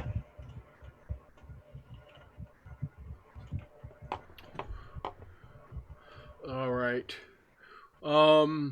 That one is going to actually attack Idris because it won't be attacking around. No, actually, it's going to move to get to Jen. Nope, that would take it out, so it can't. So it's going to attack Idris. So it doesn't have a -2. And it misses Idris. All right. This thing. Clang, clang, clang, clang, clang. Rotate. And Halt in the name of the law. this cannon explodes from its chest, and a net goes whipping over top of your head. All right? And doesn't entangle you at all. It just shoots wide and goes over top of you. And then it swings with a halberd and misses. Delbert, you're up. And it really looks like, I mean, it's a circular net, and it fires and it goes spinning over top of you, and you just duck, and it goes over the other side. Probably would have restrained you and pinned you otherwise. Delbert, you're up. Yeah. I'm gonna pop Clockwork Servant number 8 with the magic missile. Yeah, this time I'm gonna fire them separately. Okay.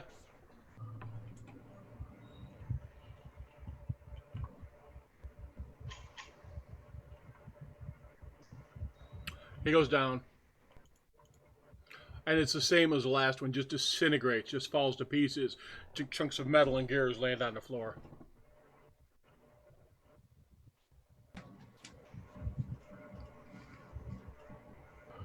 I'll fire the last one at the Clockwork Watchman, and that'll be it for me. He is much more sturdy than the Clockwork Servants. All right, that magic missile hits him, but, I mean, barely scratches or dents him. Okay. Jennabank, you're up. I am removing I am getting out the glue gun of healing for myself, in case that wasn't obvious. And FML.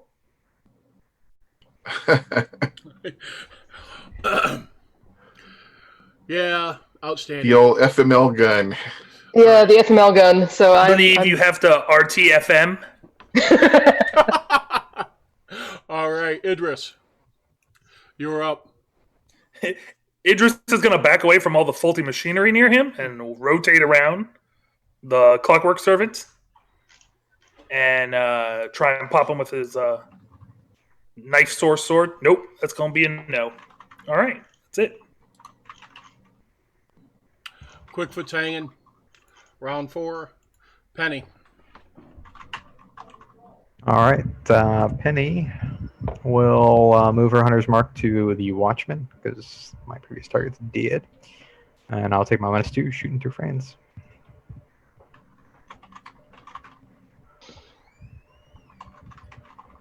That hits. See if I can take some armor off this one. I'll clunk it. That's me. All right, Clockwork Servant.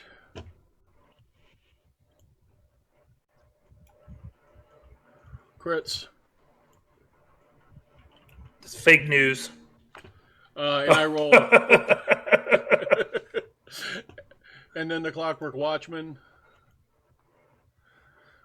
comes into there. Actually comes into there. And he swings at you with his halberd. And he hits. And that is it. His net cannon is a one-time attack, and it is done. All right, so he comes up and hammers you pretty hard with the halberd. Okay. Delbert. I'm going to move into the room this time. All right, you will. The Clockwork Servant will get a swing at you if you move past him. Okay. Well, then, how's that? That's fine. All right. I'm actually going to shoot at the Clockwork Watchman.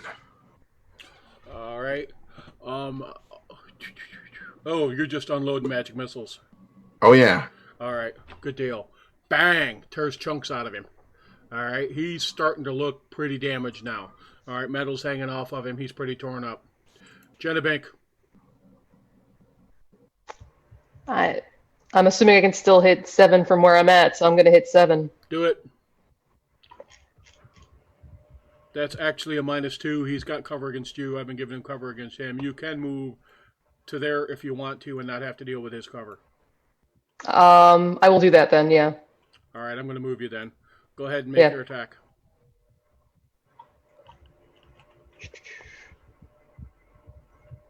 Bang! It's wounded, not doing good at all. That was a big chunk of its chest plate gets caved in from that. I'm actually going to continue my movement and end up there. Okay. Anything else you'd like to do? No, that's it.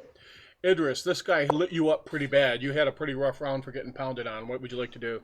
Yeah, I'm going to just step up to him and swing on him. Got it. Hit. Bam. That's right. Shut it down. Hit the power off button. Blam.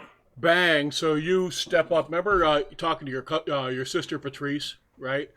Perfect execution based on what you said. You lift his arm out of the way, go straight forward with the moon sword, and catch him right in the chest. You go into the gearing and twist, and sparks and pieces of him fly away.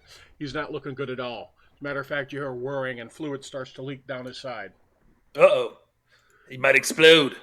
Quickfoot, hanging. Top of the round. Penny, you're up. Penny's going to move up, and I don't know if that guy's taken his provoke yet, but Actually, I'll just shoot at the Watchman with disadvantage and -2. So this is probably not going to hit. We'll see what happens. All right. We will see if I can get this to go. All right. Nice. You still hit. Nice roll.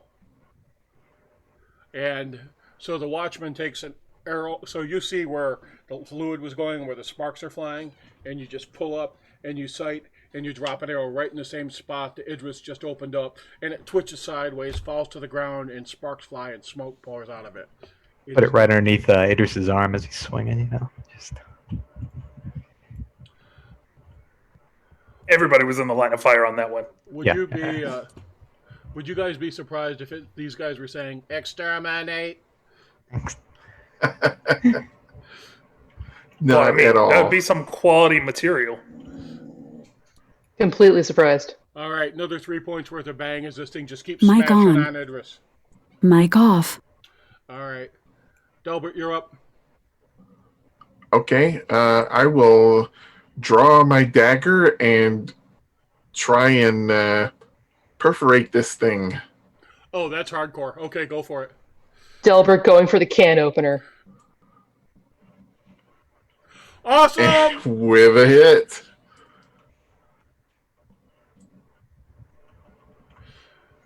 Delbert steps up and slashes it, and the DM personally feels totally validated when he can get the wizard to use his weapon. But anyhow, it's not looking good. That was a solid hit. Jennabank, this thing's starting to really look bad.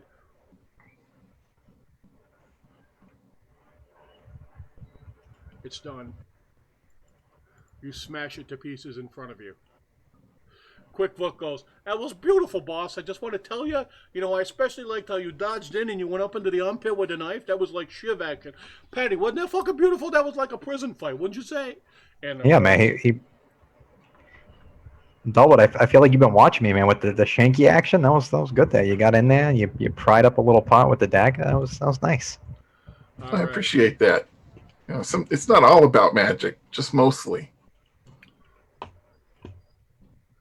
What would you all like to do? I would like to Search the investigate. place. Yes, so much investigation. So we're going to check out the entire room then, right? Oh, yes, and the Yes. bodies and everything. Tell me, all right, so first we're going to tell me what you'd like to start with. Creatures. Yeah, Genevieve is starting with the clockwork things, unless there's obviously some research sitting around. All right. You're not really seeing anything, and what's interesting about that table is it seems like it's been sitting there in that exact same position forever. Now, the entire room is completely clean like scrubbed, spotless. And when you think about it, almost every place you've been has been like this. So anyhow, go ahead and give me a Arcana check.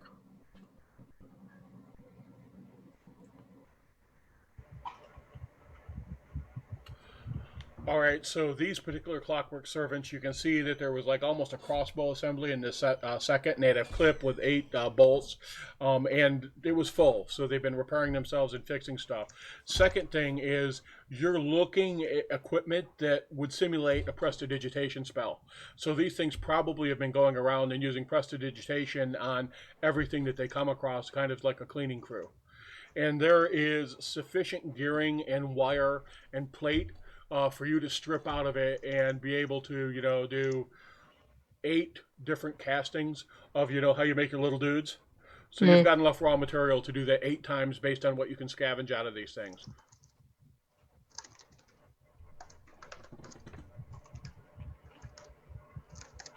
Now, So this is so neat. Penny, these are the things that have been cleaning all the things. I wonder if I get it really dirty here now.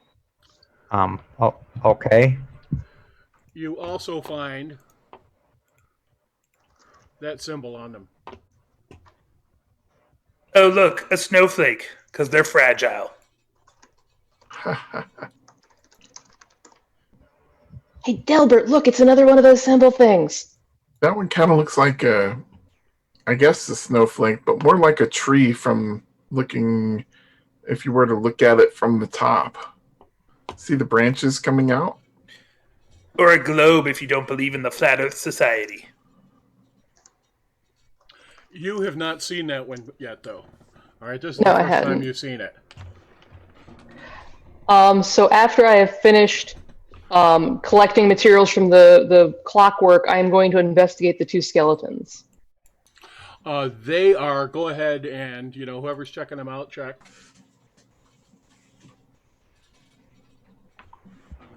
I'll do a cursory search of the room. I'm not gonna particularly. Go for it. Everything looks great. Everything looks outstanding, Idris. You're in good shape. So, Penny, the place is meticulous in terms of how it's organized. Everything's perfectly stacked, perfectly organized, like totally anal. The only thing that's odd is there is a little spider web packed down in the corner there. And there's a spider about the size of your fist in it. Doesn't look like it's going to be a threat for you, but it's definitely sitting in there. And Jenna, their sculpture, they've made these creatures, and what they've cannibalized different corpses, and they have made these statues. They're using like the carrion crawler stuff and some other stuff. The statues are the bones? Right, absolutely. So there's like piles of stuff that's meticulously. I got to step out for a second. I'll be right back. I got a kid issue. 4. Okay. I totally understand where Mic you're going off. with that, Penny. Yes, I'm also concerned. If there's this many bodies, where's all their gear? Wow. Way to get all dark with it. Well, get dark. We're about to get rich or die trying. But think about the research. I mean, these servants had the ability to do effectively a prestidigitation similar to what Delbert did. Do you know what that means? They're That like the there's- hired help. Out of character, it means I can make Roombas.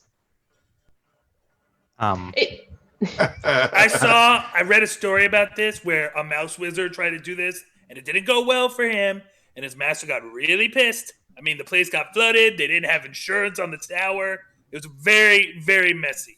I'm gonna go on a limb here, real quick, Jenna, and I'm gonna guess it's gonna have something to do with arcane science. this all 4 of these things that attacked us were arcane science. They were completely done by arcane science, and I can probably replicate it. And I have all this great material that I can use to make bigger and better things. I can make things better than Fred. Who's It'll Fred? be so. This is Fred, little crawly. That was actually a Gadget dad that I issue have. more than a kid issue. Fred makes things? All right. Well, Fred doesn't make things. I make things like Fred. Oh, you can make better things Than Fred, compared to how yes. you... Gotcha. Okay. Yes. Improvement. Science is all about improvement. So go ahead and make me a history check. Anybody who wants to, after looking at after they're looking at the art, can make me a history check. Does it have to do with magic? Not really. Okay. Does it have to do with arcane science? No. Perfect. Then it's a good history thing. Damn it.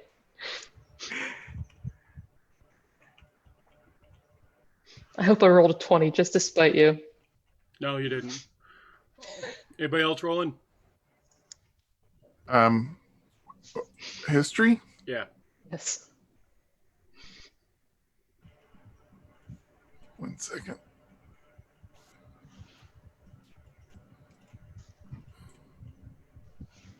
Yeah. They're skeletons, and they've been wired together. They've been welded together.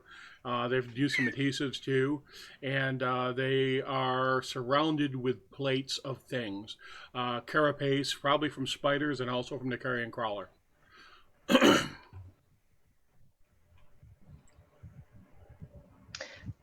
Looking at the beds, does it look like the beds have been slept in? Can I tell if the beds were slept in by the clockwork servants? No, but they have been they have been made so many times that the sheets have started to fray and the beds have started to fray. So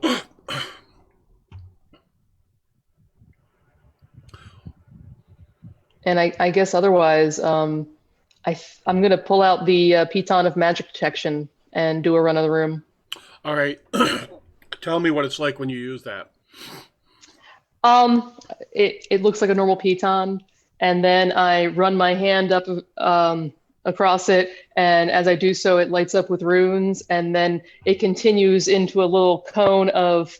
It would basically be like a black light, so you couldn't really see anything if there's light, but if it was completely dark, you would like kind of see the black light thing, Right. and would highlight whatever is magic-y. There's a vague alteration magic from the disassembled clockwork, Mic off. but that's the only thing you find. Okay.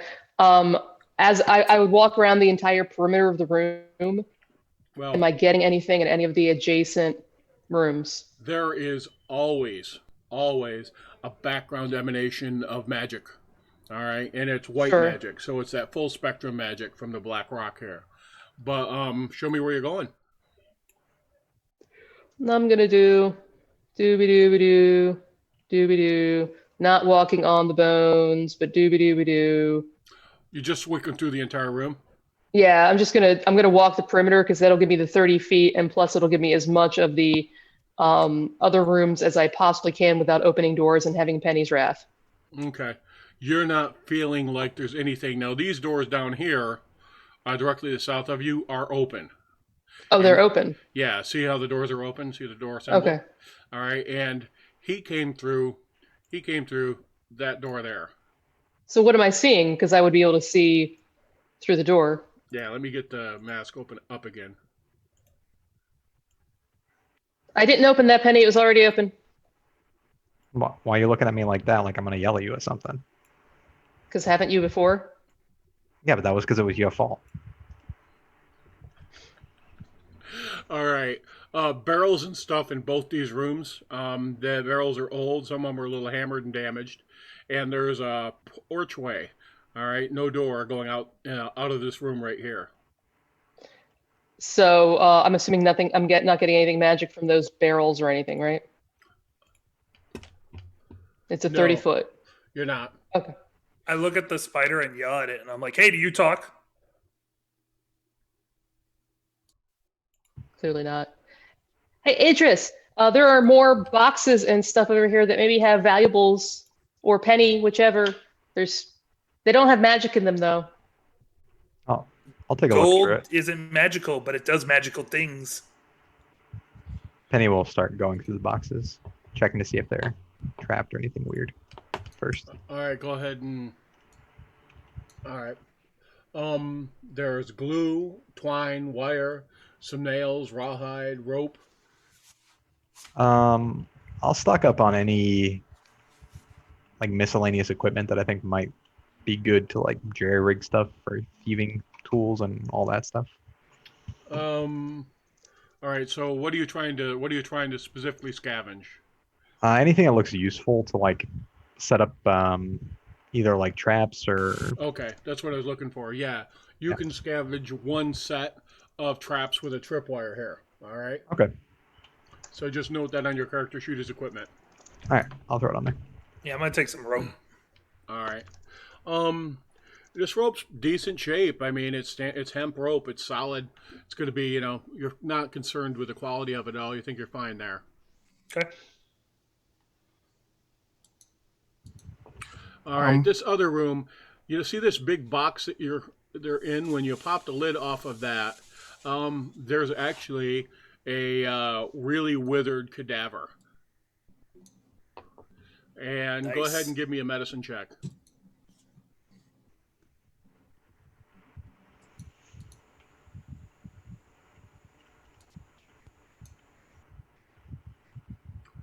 Delbert, it's a half orc or an orc, you think? Okay. Wearing, pretty torn up and hammered leather armor. And looks like the skull's been collapsed.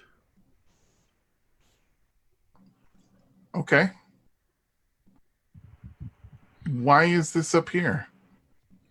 Who knows? Why is this in here? Why have a casket essentially?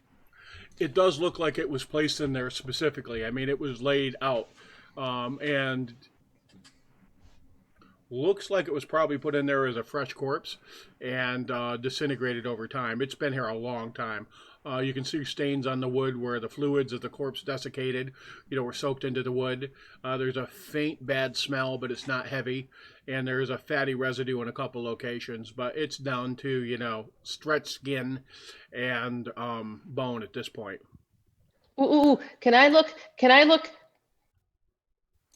Sure. Shelter in place champion.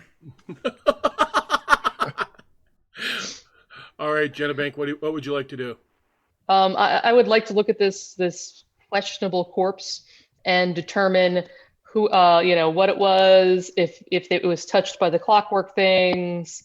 Make a medicine check. Yeah, things. It's dead. It's dead, Jim. It's dead. It's. Damn it, she's a mechanic, not a doctor. I'm a tinkerer, not a doctor, not a cleric. Yeah, it's Well, that was dead. disappointing. And the dark spot is a well. No, those are open barrels that are empty. Okay. All right. So, let's take a look at the pile, the statuary, the bone pile.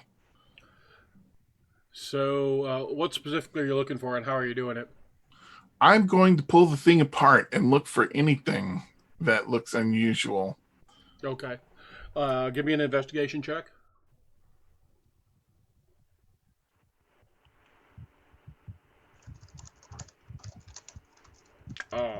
Intimidation. Tell you what, that what's your Sorry. what's your investigation number? +7. All right, good enough. I'm going to be nice. Going through here. All right, yeah. So there are orc bodies. There is carapace off a creature you haven't seen before. I'm going to ask you to make a nature check on that. Nature check coming in.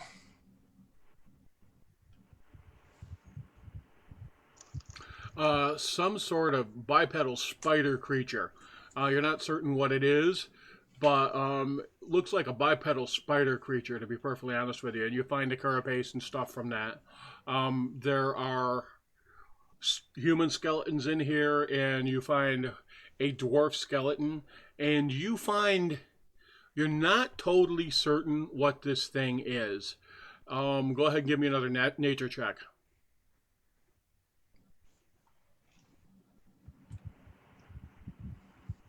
Is that a fucking satyr? It's a satyr skeleton. Okay. What the hell? But mostly it's orcs and humans with a few other things in it. Okay. Nothing at the bottom of the pile of bones or anything like that? No, I mean they have done a really, really, really, really thorough job of um, pulling apart and assembling everything. And as you're going through it, it's like it's a big pile, but from like 180 to 215 degrees is humorous. From 215 degrees to, so it's like the body parts are sorted in a pile. All right. Okay. So it's got different quadrants that the different bodies are broken out and segmented into. All right.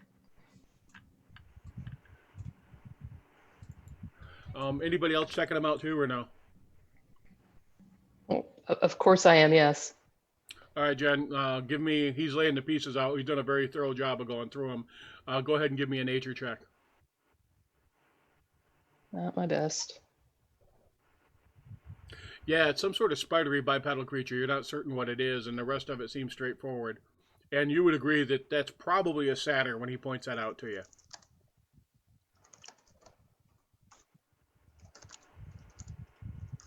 See And the you put hooves? that spider thing next to the other spider thing.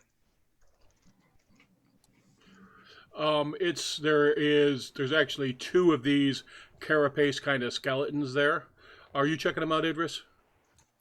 I'm watching them. Yeah, I guess I could roll. Yeah, you can go ahead and make a nature check. One of my best skills, everyone tells me.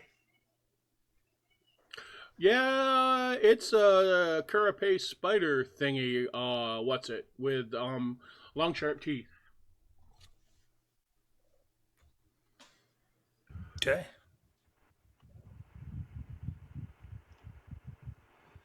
The wood and stuff. What's that stuff on the back wall? Piles of wood, organized by size, Oh. width, and depth. Some other scrap. OCD clockwork. You got it. Oh shoot, Jen, I just realized it. The door over here was actually open too, so you guys have this one too.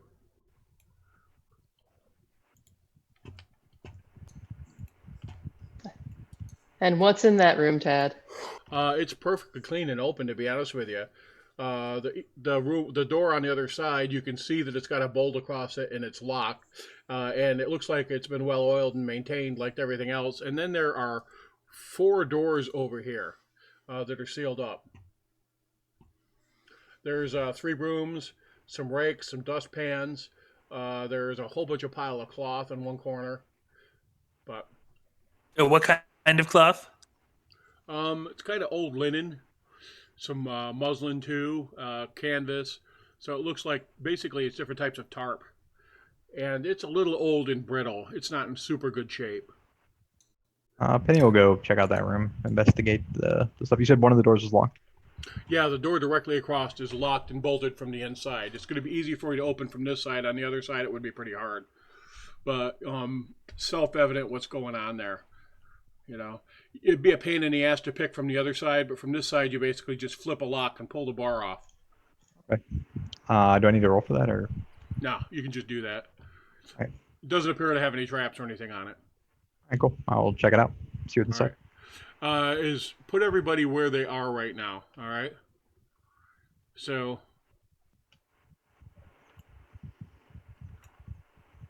Jenna Binks actually. Whoops. Didn't mean to do that. I'm going to take it out of mask mode because bad things happen. All right. Jenna, are you going over in this room or no? When I did my search, it looked like it was pretty clean, right? Yeah. So, are you going to open? So Go ahead. I would have been preoccupied with the bone pile and Delbert then. All right. Penny, go ahead and check out those rooms if you want. Okay. You have another investigation? Very good. Yeah, I'm going to just give you a roll for all 4 of those doors. All 4 of those doors are clean. There's nothing on them. They just have a little lift latch. All right. Nothing crazy about them at all. You just lift up the handle and pour the door open. Okay. I will. Let's start with the unlocked doors first. So I'll open this one. There's a bunch of bar stock in there. Oh, cool. Anything looking valuable-ish? It's stocks of bar, stocks of different metals. You're not certain what they all are. Okay. I'll move to this one. A bunch of wires in there. There's a big roll of copper wire, probably about 200 pounds of it. Enough to make like another wire trap if I wanted to. It's kind of soft. It's the same sort of stuff you saw in their guts as you were hammering them apart. Okay, so not like solid wire. Okay, all right. I'll check this one. Sheet metal, sheets of sheet metal, long plates, and the room's about a third full. It looks like by the racks and stuff on the wall that it was completely full at one point. Jenna, What? come here. Okay. I will go over where Penny is, if I can drag my stupid person. There we go. Any of this stuff look like it might be useful to you for like making your mechanical stuff, whatever things? Oh my God, it's Joanne Mechanics. It is. It's like Michael's for gadgeteers. I can make so many Freds. I can make bigger Freds and better Freds. And Right, I'm gonna open this door now, Tad, and try and block out the sound of Gears. Gears. oh, Boxes and boxes of gears. there's 2 inches and 1 inches and triple teeth and single teeth and meshing and so many gears. It's like the winter solstice. So yeah, you can use this stuff is what I'm hearing. I don't. How much of this can I carry? I should have made the purse of holding. Oh no! You hear from the back. Possession is 9/10 of the law. I start scrambling to get as much stuff as I can. You can load everybody to their encumbrance if they'll let you with the stuff that's in here. And Delbert, I think you can. So you've got a backpack, right? So come over here, and Idris, you're. Have I mentioned, Idris, how burly and buff you look? I'm taking the copper wire. All of it? It's a 200-pound wheel of copper wire. Wheels roll, wheels roll. Awesome. Wait, you could do this thing. I wonder if we can train Quickfoot to just stand on top and. Quickfoot's like, well, I don't know if you can do that. I'm kind of small.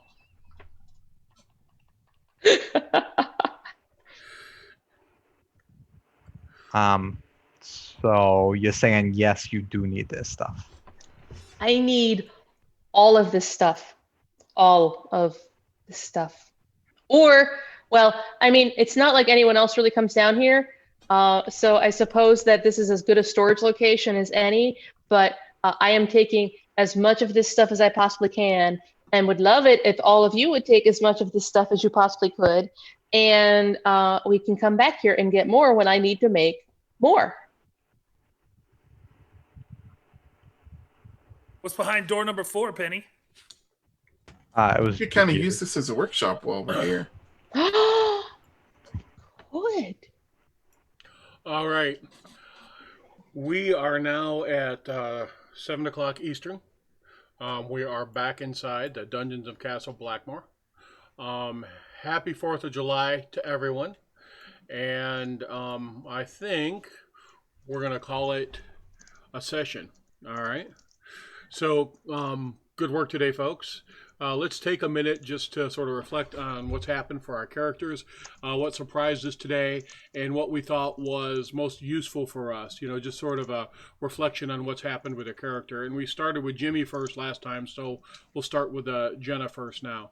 Jenna, can you talk about what you experienced today and any things that were particularly of note? Jen, can you talk of any things that were particularly of note for Jenna Bank? Oh my God, I have a workshop and I have stuff and please, I need to make all the things now. But also on top of that, Maybe inebriation isn't the absolute worst thing, but that still needs to have some things to be addressed. But at least as far as I know, nothing horrific or completely embarrassing happened, aside from a possible conversation where Jenna Bink tried to equate social intelligence to charisma and therefore think that maybe Idris has some intelligence, but she might have been too drunk at that point.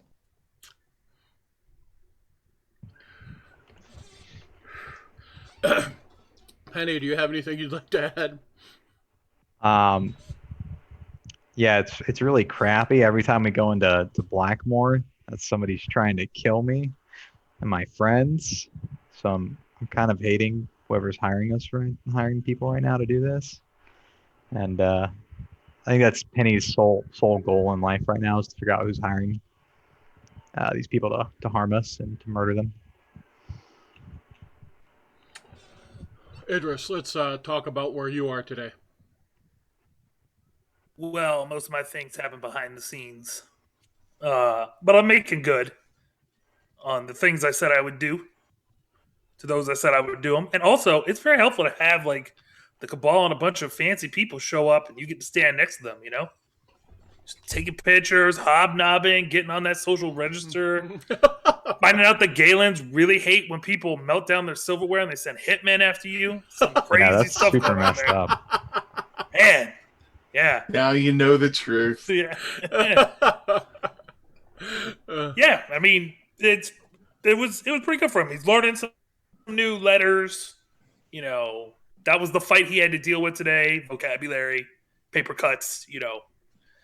So he's just trying to learn and get it together. He's starting to come around a little to his father's point of view. Anything else? I found your St. Crispin's Day speech particularly outstanding, by the way, and I just want to recognize that as Blackmoor. All right, Delbert. Boom, got to have your material. What would you like to talk about today? What did you find out for your character? So I was really happy that that Quickfoot regained his intelligence when he came down here, and I'm starting to rationalize the larcenous behavior exhibited by Penny. As long as it doesn't affect my job, I'm gonna allow it. There's never any. Bravo. Well, I really appreciate the work you guys did today. Good role playing. I was a little worried sending Penny and Jenna Bink off by themselves, but you guys handled that well. You broke the ambush and you were able to take apart in detail, and that was awesome to watch. And thank you so much for all the work you do. Folks, everybody out there, thank you for watching the stream. We've had a bunch of people here today. I think this might be the most people we've had watching at one time, so thank you for that. Something I'm going to encourage you to do is for these folks that stream, please follow them. They are awesome human beings and they're good folks. And if you haven't followed us yet, please do. We really appreciate that. That helps us out tremendously. And Uther, once and always, right? Thank you for watching Blackmoor. Thanking you for engaging in the story that we're telling. And we will see you next week, 3 o'clock Eastern Time. And you have a great day and a happy 4th. Be good, everybody. We're gonna. Oh, and we're going to raid. Yes. Thank you. Jimmy saved me again. So the person that we're going to raid today is also a role-playing gamer. She's not playing a role-playing game right now, though. She's playing Dead by Daylight. Her name is Martian Cat. And we love Martian Cat, so say hi when you get in there. Woohoo! Yeah, we almost lost a third of our party today. Good job. We had it.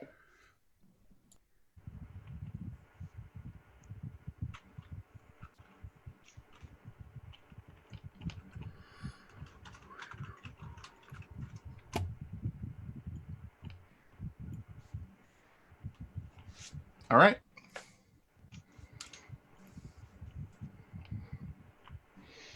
can stretch this Brace out. yourself It's like, for ooh, immediate I got a little disintegration. presentable for you know. Hey, Tad Kill, thank you so much Yes, a day for or the so. invasion. Is it safe? And we love a good invasion. After all, we are Practically. Martians. Welcome. Ooh, an invasion. Yes, welcome everyone What'd to I the miss? chat. If you've never been to I my missed it channel too. before, what's up? I'm Martian Cat, along with Bitch and Cupcake, my Saturday night stream partner. We're What'd I playing miss? Dead by Daylight. Which, Hello! if you guys want to take full advantage of that summer sale and you guys think you like games on for like